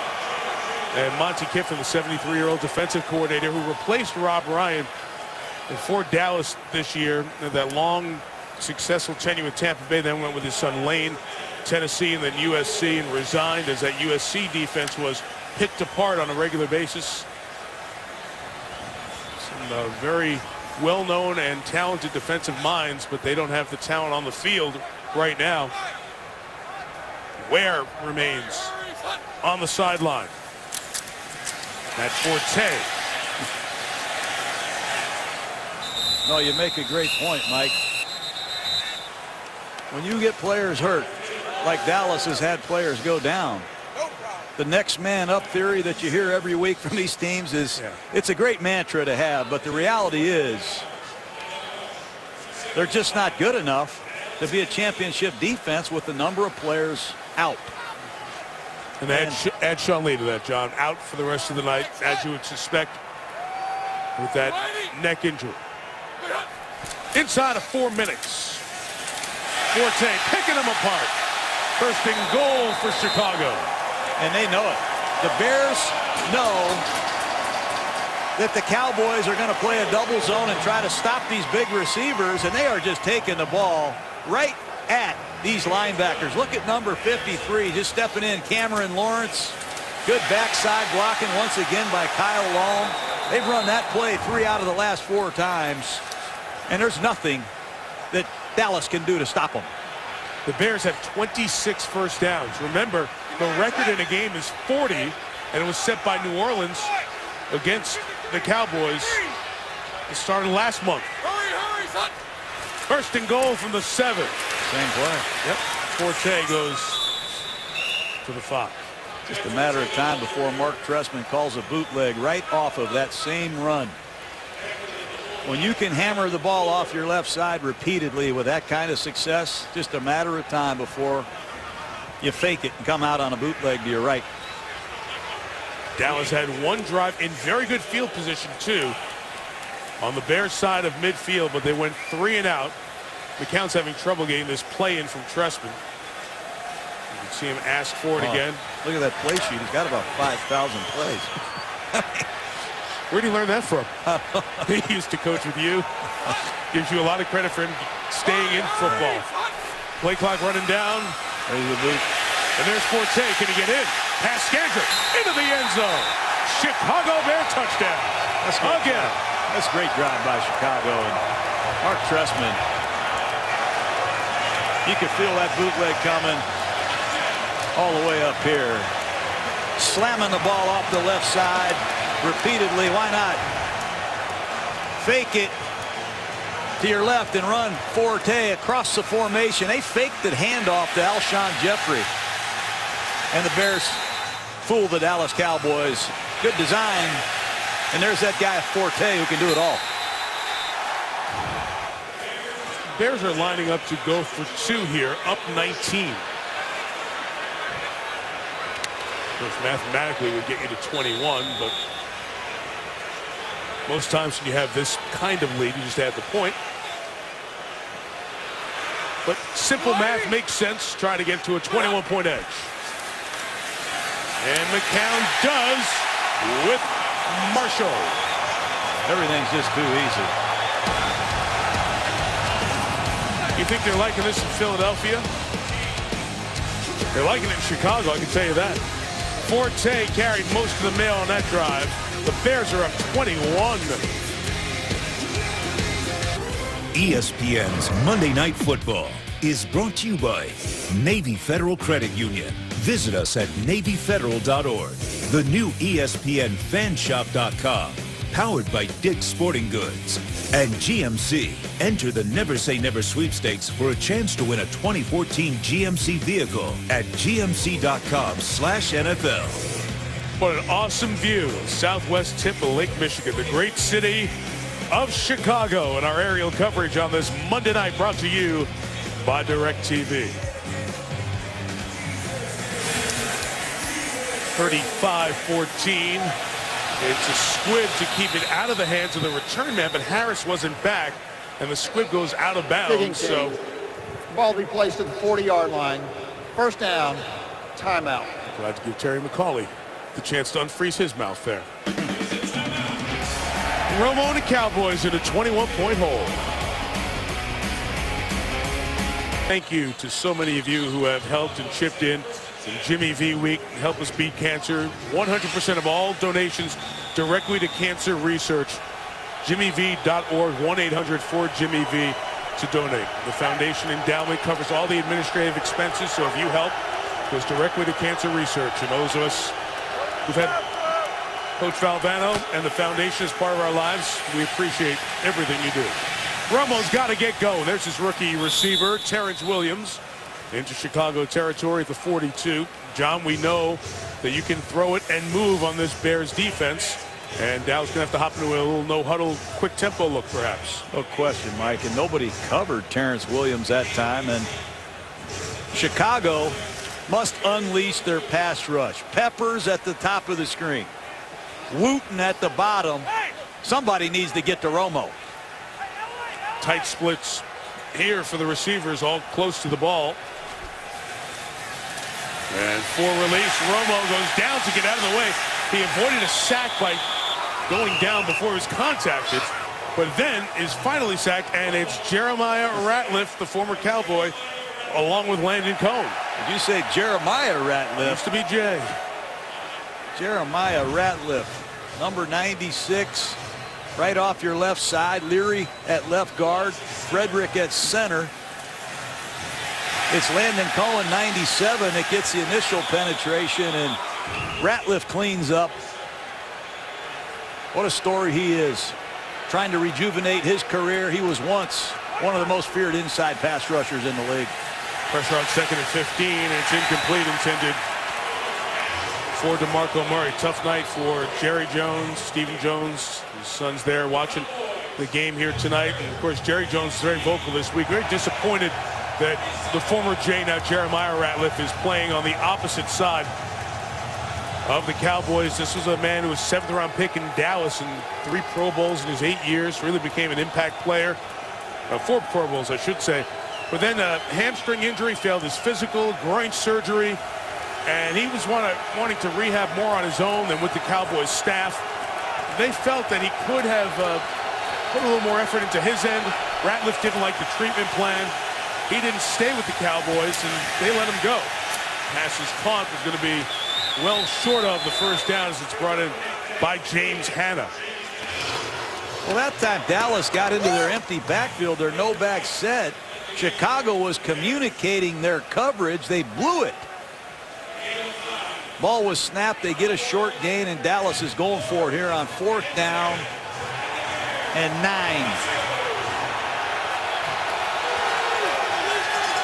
This is why Julius Peppers was brought to Chicago. He and Tyron Smith at the top of the screen.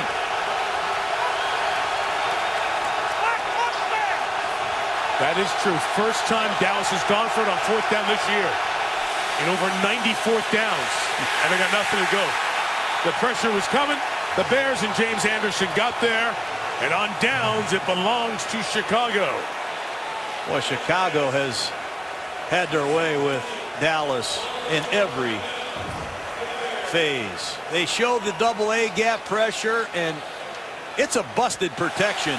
Nobody touches James Anderson,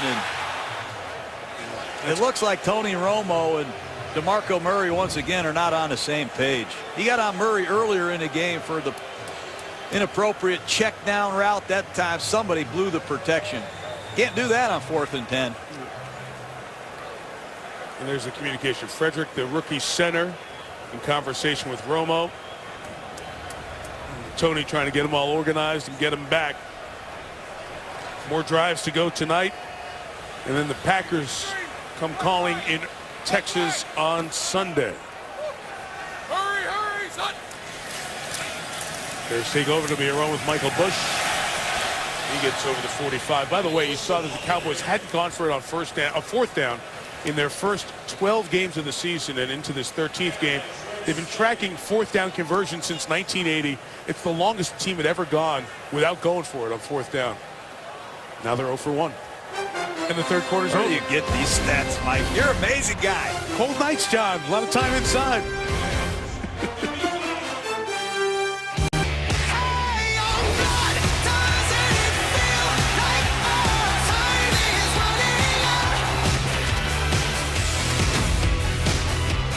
On the night, the Bears retire Mike Ditka's number 89, and who played for both of these franchises. 35-14. To Super Bowl 20 title. That team has endured for so long. Iconic team. The characters, the way they played, the dominating defense, the feuds within the team. Buddy Ryan and Mike Ditka. Talked to Mike Singletary about that this week. It's quite some team that has lasted the test of time. Marshall on the catch. Then the throw by McCown to the 32, and a flag on top of it as well. Launching. We'll tack another 15 on here, Mike. All go special. You're going to see Bennett, Marshall, and Jeffrey surging down the field, and they're going to call Skandrick for launching. That's a good call by the Personal official. foul, unnecessary roughness. Illegal hit on a defensive player. Defense, number 29. 15-yard penalty. 1st down. So this Dallas defense that is giving up a league-high 421 yards. We're going to be in that same neighborhood here before the night is done.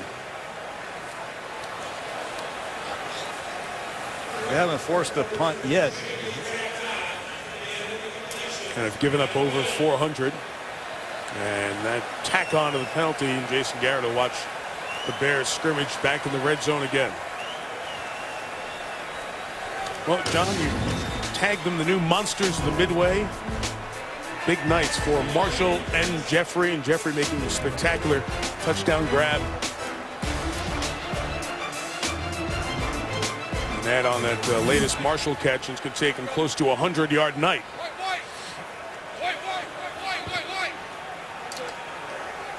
Hurry, hurry, son. The 17, McCown back to the air, floating it out to Michael Bush. 10-5, touchdown Bears. They are 7 for 7 scoring on possessions tonight. That's great preparation by the Chicago Bears. Once again, it's that pick screen, and McCown audibles to it. You're going to see Marshall come in and pick the linebacker that's covering Forte, and right tackle Jordan Mills leads this pick screen. That's as well executed a play as you'll ever see. Recognition by McCown, execution by the offensive football team, and that's Mark Trestman, Aaron Kromer bringing a lot of preparation and good stuff to this offense. I know the Bears a couple of years ago had a 40-point game in December in Minnesota. But it's probably been a while since they've had a 40-point home game in December. Offense has not been stopped. Bears on their way to a tie atop the North with Detroit. ESPN's Monday Night Football is brought to you by American Hustle, in theaters December. The Mercedes-Benz Winter Event. Hurry in. Exceptional offers end soon. And NFL Mobile. Never have the fear of missing out on football. NFL.com/mobile. Little look last night down Michigan Avenue. Snow blanket was there. The shoppers were, well, perhaps that was purchased somewhere on Michigan Avenue. A lot of Ditka costumes from fans here tonight. Oh, pop-up kick. Caught at the 25-yard line. And returned 6 yards by Joseph Randle, the backup Dallas running back. The pushing was sorted out. We mentioned Bears go on to win here. They'll be tied with the Lions, and next Monday night will be in downtown Detroit, right on the other side of Lake Michigan, over at Ford Field. The Ravens, the Super Bowl champions, with that improbable win yesterday, that back-and-forth wild finish. Ravens, Lions, they both very much in need of it. So just about a 4.5-hour drive. We're going to go right under the bottom of the lake, John. Yep. Through Indiana, place you've been. I bet both those teams are glad to be in a dome after the game they played yesterday, both in blizzards. That's right. Both playing in Baltimore and Philadelphia, respectively. Here's the run by DeMarco Murray, who is over 100 yards tonight, and takes it to the 43-yard line. So the Packers win too, John, was big over Atlanta. All those crazy finishes were happening. The Packers held off Atlanta, and we're going to have 3 teams within a half game, one another, with 3 games remaining in the regular season. It'll come down to the wire, that's for sure.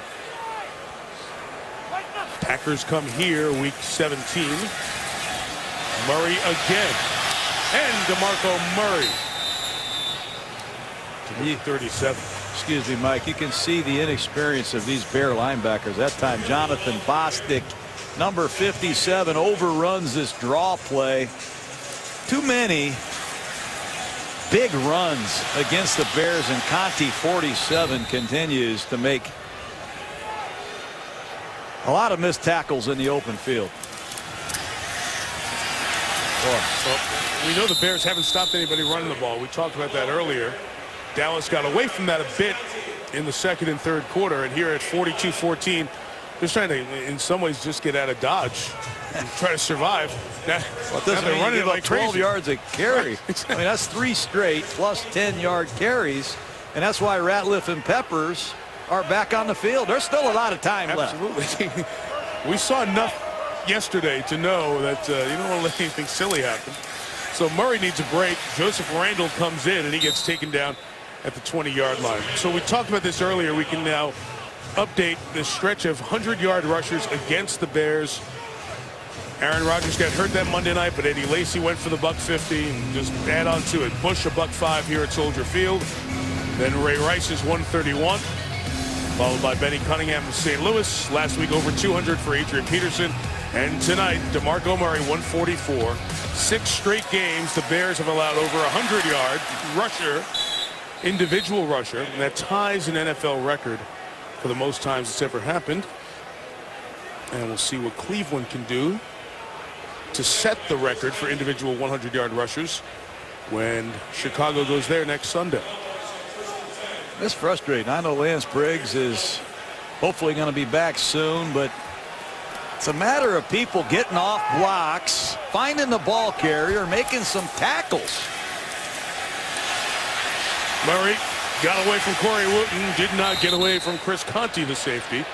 And he's tackled at the 9-yard line as we dive under 11.5 remaining.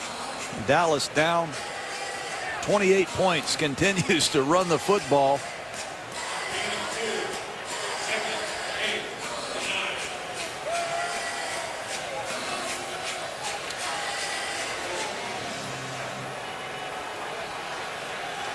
Quiet night here for Dez Bryant. He and Terrence Williams come to the bottom of the screen, and if Dez caught that first touchdown, I thought he'd have a lot more opportunities. Here's Romo coming back towards Dez, and it's too tall for him with Tim Jennings over on the coverage. Bad snap that time by the rookie center, Travis Frederick. Take a look at Dez Bryant on a slant and go. Tim Jennings has played long enough to know I'm not buying that. Jennings is going to be 30 years old. He's going to be a free agent at the end of this season. Be interesting to see what general manager Phil Emery has in store for a lot of these Bears in the last year of their deal. There's that empty backfield, and it looks like the Bears are blitzing it. You get a first down at the 1, and Romo looking for space to throw it. Lofts it up there. Cole Beasley comes down with the duck, and it's a Dallas touchdown. It's Tony Romo something, isn't he?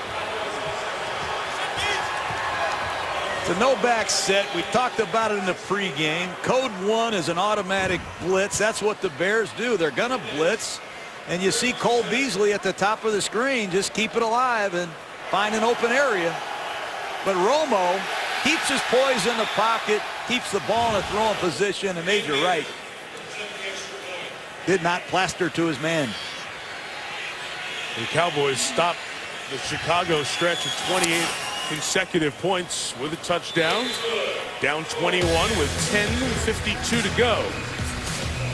Romo to Beasley as Tony throws his 3rd touchdown on this frigid night. Standing special teams coach is Rich Bisaccia. Is new here for the Cowboys, as Joe DeCamillis was the Dallas special teams coach for several years, 09 till 12. Remember, he was injured when they had that collapse in the indoor facility in Dallas. Fractured his cervical vertebrae. Hands team ready for Chicago. Dallas is going to go onside here. The 21-point game. It bounces right to Brandon Marshall. He and Jeffrey, 2 very good options to put out there to try to scoop him up. Marshall wasn't contacted there. He's limping to the sideline. We had Jason Witten limp to the sideline after the extra point a moment ago. So teams late in the season here getting dinged up in a short week coming for both. And it looks like Mark Trestman and the Chicago Bear offense is going to continue to feature this fullback, number 43, Tony Fiametta. They've lined him up all over the place, but they've really done a nice job running the ball with a fullback and a 2-back set in this second half. The 45, Fiametta leads the way. He got a little bit of a block on Kyle Wilber. There's a run for 2 for Forte. There's Witten. Here comes Marshall back in the game, and sometimes these great players play possum a little bit, you know, Mike. You say, oh, that guy's hobbling a little bit, then he runs right by you. What a night so far for Marshall, not only as a receiver, but he's thrown 3 tremendous blocks. Yes. 2 of them on screens, 1 of them on a scramble play by quarterback Josh McCown earlier in this game. See Romo and the rest of the Cowboy offense. I mentioned it's been a quiet night other than the touchdown for Dez Bryant. 2 catches, 12 yards for Bryant here tonight. Forte's going to run to the right and take it inside the 40 and down to the 35-yard line as Forte closes in on a 100-yard rushing night. He can do it all. This kid Forte. Tonight he set a tone for the Bears. Good patient zone stretch running off the right side. He sets up his blocks. How about this blitz pickup? A defensive end. He covers the Bears for a big first down to Jeffrey, and then he slides out of the backfield. He's a great receiver, an outstanding runner, and very good pickup, man. Skip Pete, his running back coach. Got to be proud of him tonight.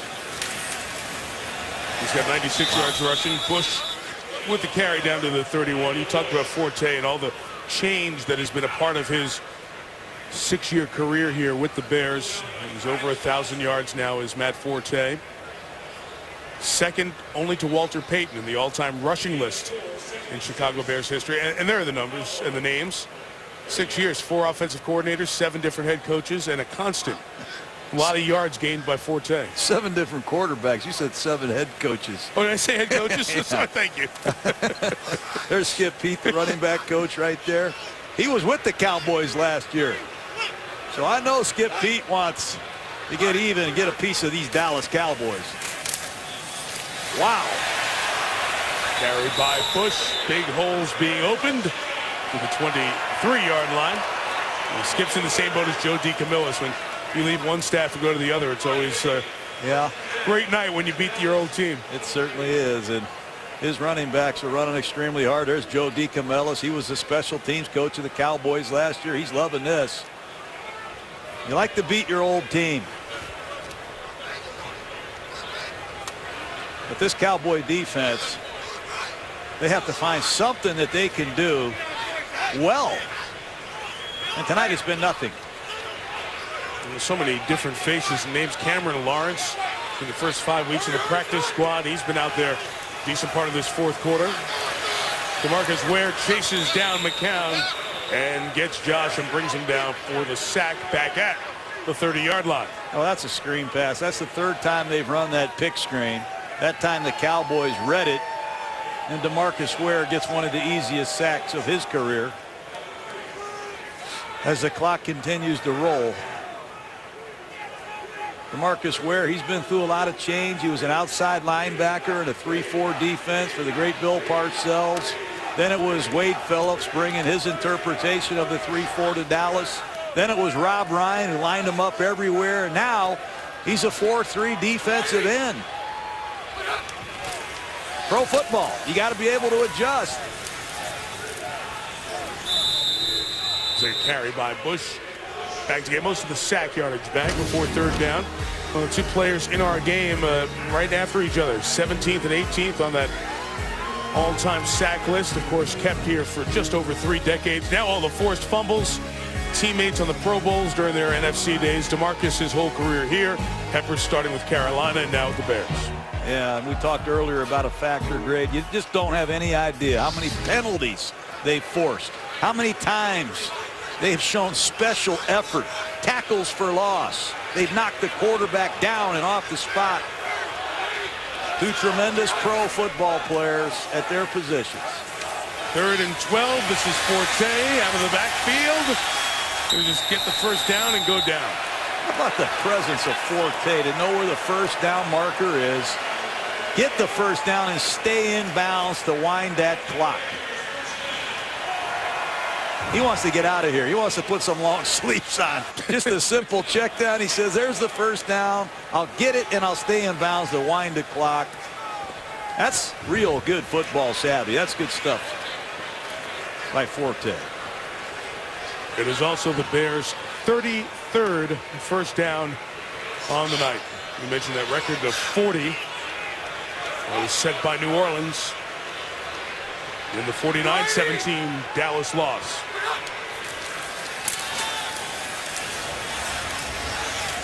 Forte pulls the ball at the 10-yard line, so he's closing in on 100 rushing yards. He's at 73 receiving yards, so his 25 touches tonight brought right around 170 yards.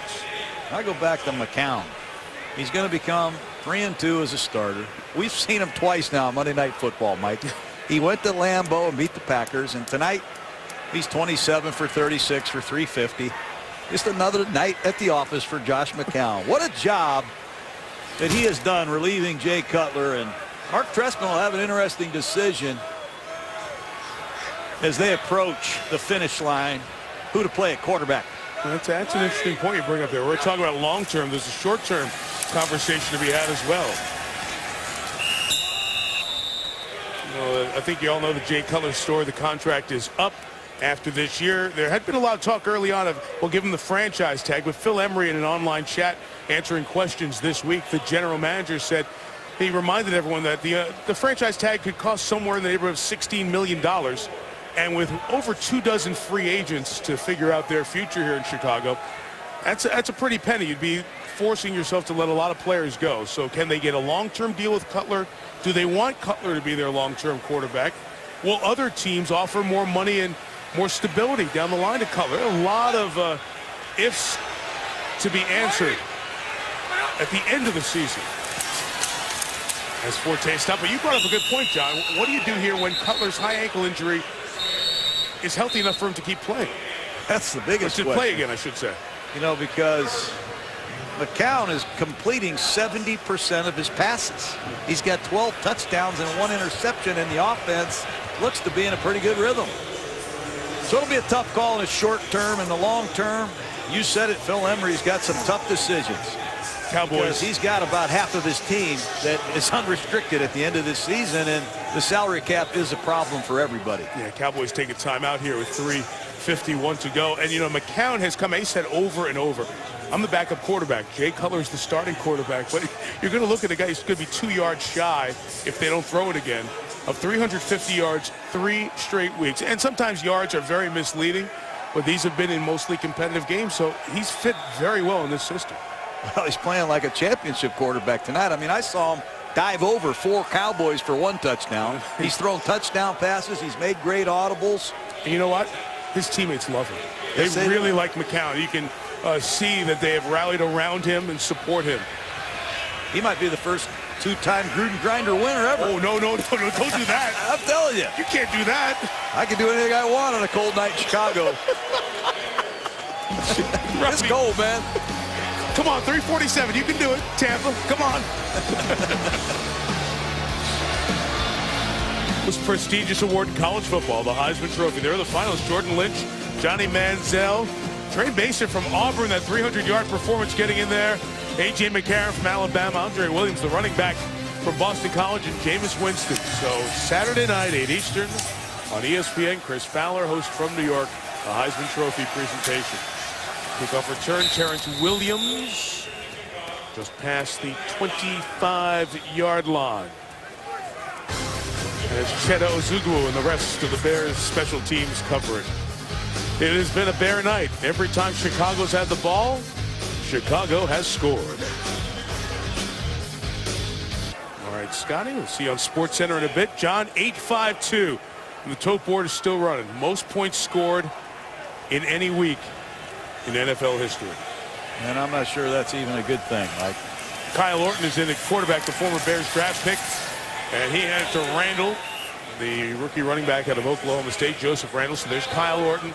Remember, the Bears took him in the 4th round of 2005. And as Orton's is announced at quarterback, he gets a nice hand. Remember, he did quite well when Rex Grossman was injured for this team. 21-12 as a starter. He was traded for Jay Cutler. Trade a 1 and a 3 and Orton to Denver for Cutler. And here the 9th-year man out of Purdue mopping up. Short run by Randall again. Go back to that point.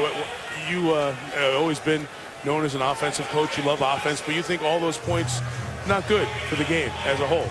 Well, I'm not saying I don't like scoring, but okay. Tackling, broken coverages, a lot of points scored at the end of the game that I've never seen scored before. I just think a lot of injuries this year, a lot of pass interference calls, questionable yesterday, some interesting ways, some interesting contributions to those 852 points. It's not all good offense. Orton throws to Gavin Escobar out of bounds with 2:21 to go. As we said, short week for Dallas, and the Packers come down on Sunday and then follow that with a trip to Washington. And man, that's getting messier by the second. And then the close with Philadelphia at home in week 17. And the Eagles look like they're rolling. What an adjustment there at halftime. Chip Kelly in that offense in the second half, as LaShawn McCoy was phenomenal in the snow in the second half. Looked like he liked that snow. He did, right? You know, I wonder if Aaron Rodgers is going to make that trip to Dallas next week as a quarterback of the Packers. There's that swipe draw play that Tyron Smith executes to perfection. But it'll be interesting to see if Dallas can lick their wounds, go home and gear up for the Packers. But boy, I'd love to see Aaron Rodgers return for the final 3 weeks. 2-minute warning in Chicago on a night that belongs to the Bears. Scott Van Pelt, Steve Levy standing by for SportsCenter, the GMC postgame. Susan Colbert with our Super Bowl champs, Ray Lewis, Steve Young, Trent Dilfer. They'll break down the game, the latest on the Redskins, and the NFL soundtracks take you back to those wild weather games. It's all coming up on SportsCenter. All right, let's get everybody in gear. There's Suze with her backpack and all her stuff, all of her stats. And there's Ray. Why didn't you wear a Ray Lewis hat tonight, Gruden? I don't know where Ray got that hat. I like that look. Look at Dilfer's hat. He's talking to McCown there. It's not that cold. You've been whining for 5 hours about the weather tonight. I've been whining since I got off the plane. What are you talking about? Miles Austin. Look at Ray's hat, with though. the catch. Yeah? You like that? He could play middle linebacker at least 30 snaps with that thing on. Here's the thing. How fun is it to hang out with Ray Lewis? It's awesome, isn't it? If anybody's going to make fun of somebody's hat, they're not going to make fun of Ray Lewis's hat, right? Hey, we kind of joke around, but a big tip of our hats to all the women and men on our crew. Not only had to set up and work through these brutal conditions. That pass incomplete, nearly intercepted by Chris Conti, the safety. They also have to break down all the equipment and get us back to Detroit next week. And all these folks have been out for many, many more hours than we have in this bitter cold, and we appreciate. The game looked as good as ever, despite below zero conditions. Thank you, one and all. I always say the best in the business. That's why we think it. You guys are phenomenal. Minute 50 left, and a 24-point Chicago lead. These guys are the best, aren't they? Even the red lights, the cameras look They're cold. keeping the camera warmer than they're keeping themselves. They take better care of the equipment than they do their own. Look at them. I'll tell you what. Carried by Joseph Randall, minute and a half left. So John, we were talking in the break. Aaron Rodgers still waiting to get that scan to see if that crack in the collarbone area is healed. Man, if he gets on the field with his ability to throw it against this Dallas pass defense that was shredded for 341 passing yards tonight, could be a continued problem. Orton fires for Austin, back shoulder, and it's incomplete. Zachary Bowman on the coverage. Well, Miles Austin, since he signed the big contract, has been very disappointing. He's had hamstring injury after hamstring injury and just has not made the explosive plays that this Cowboy organization had expected. They need it. They need somebody to step up in the next 3 weeks. They might have to score a lot of points. So they're going to run for it on 4th and 1, and after going 12 games without having a 4th down, they finally convert their second opportunity with Randall. So here's the Cowboys schedule we talked about. Packers Sunday at home to Washington, and then close with Philadelphia. Meantime, the Bears go to Cleveland. That Browns defense gave Tom Brady and company all they could handle yesterday.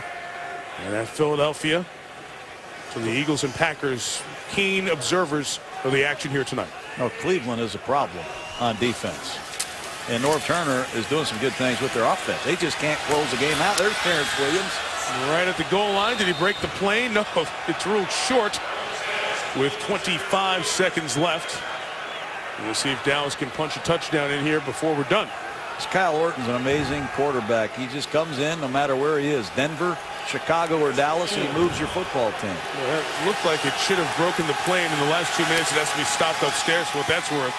But it doesn't matter as Randall is able to run it in for his second rushing touchdown of this rookie season.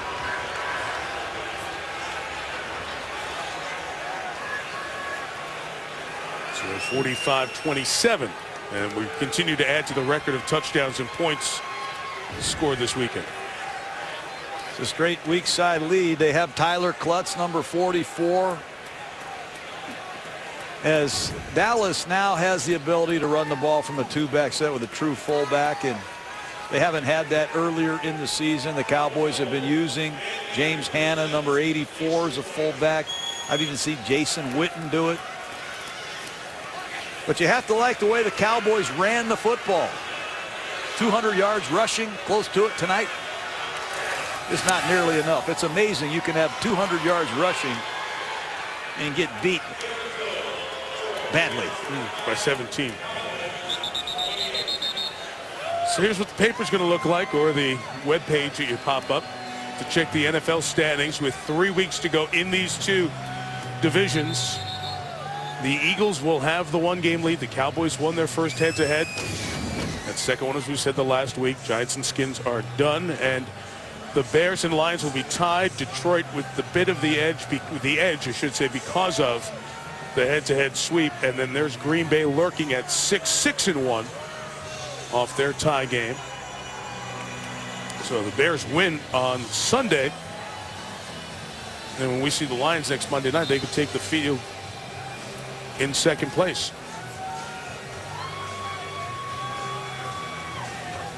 It's been an interesting first year for Mark Trestman as he's come to, as he said, still learning his team, what they're all about as the team and the season evolves, and that the learning process is going to continue with a bounce-back win after dropping the last 2 games. I think one of the best moves he's made was bringing in Aaron Kromer as his offensive coordinator and line coach, and then rebuilding the offensive line. 2 veterans, good players. Bushrod at left tackle, Slauson at left guard. The drafting of Kyle Long in the first round to play right guard. Jordan Mills, another rookie, starting at right tackle.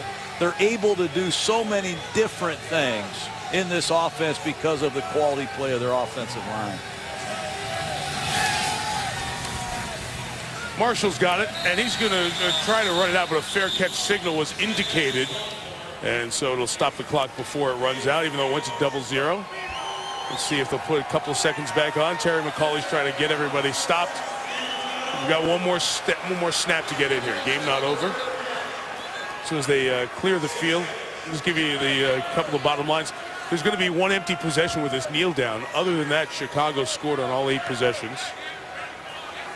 I was wondering the last time here at Soldier Field they scored over 40 in December. They go back to 1986, the year after the Super Bowl championship, and that 14-2 team hung 48 on Tampa here in December. What year was that? 86. Oh, thanks. 86. I'm in the clear.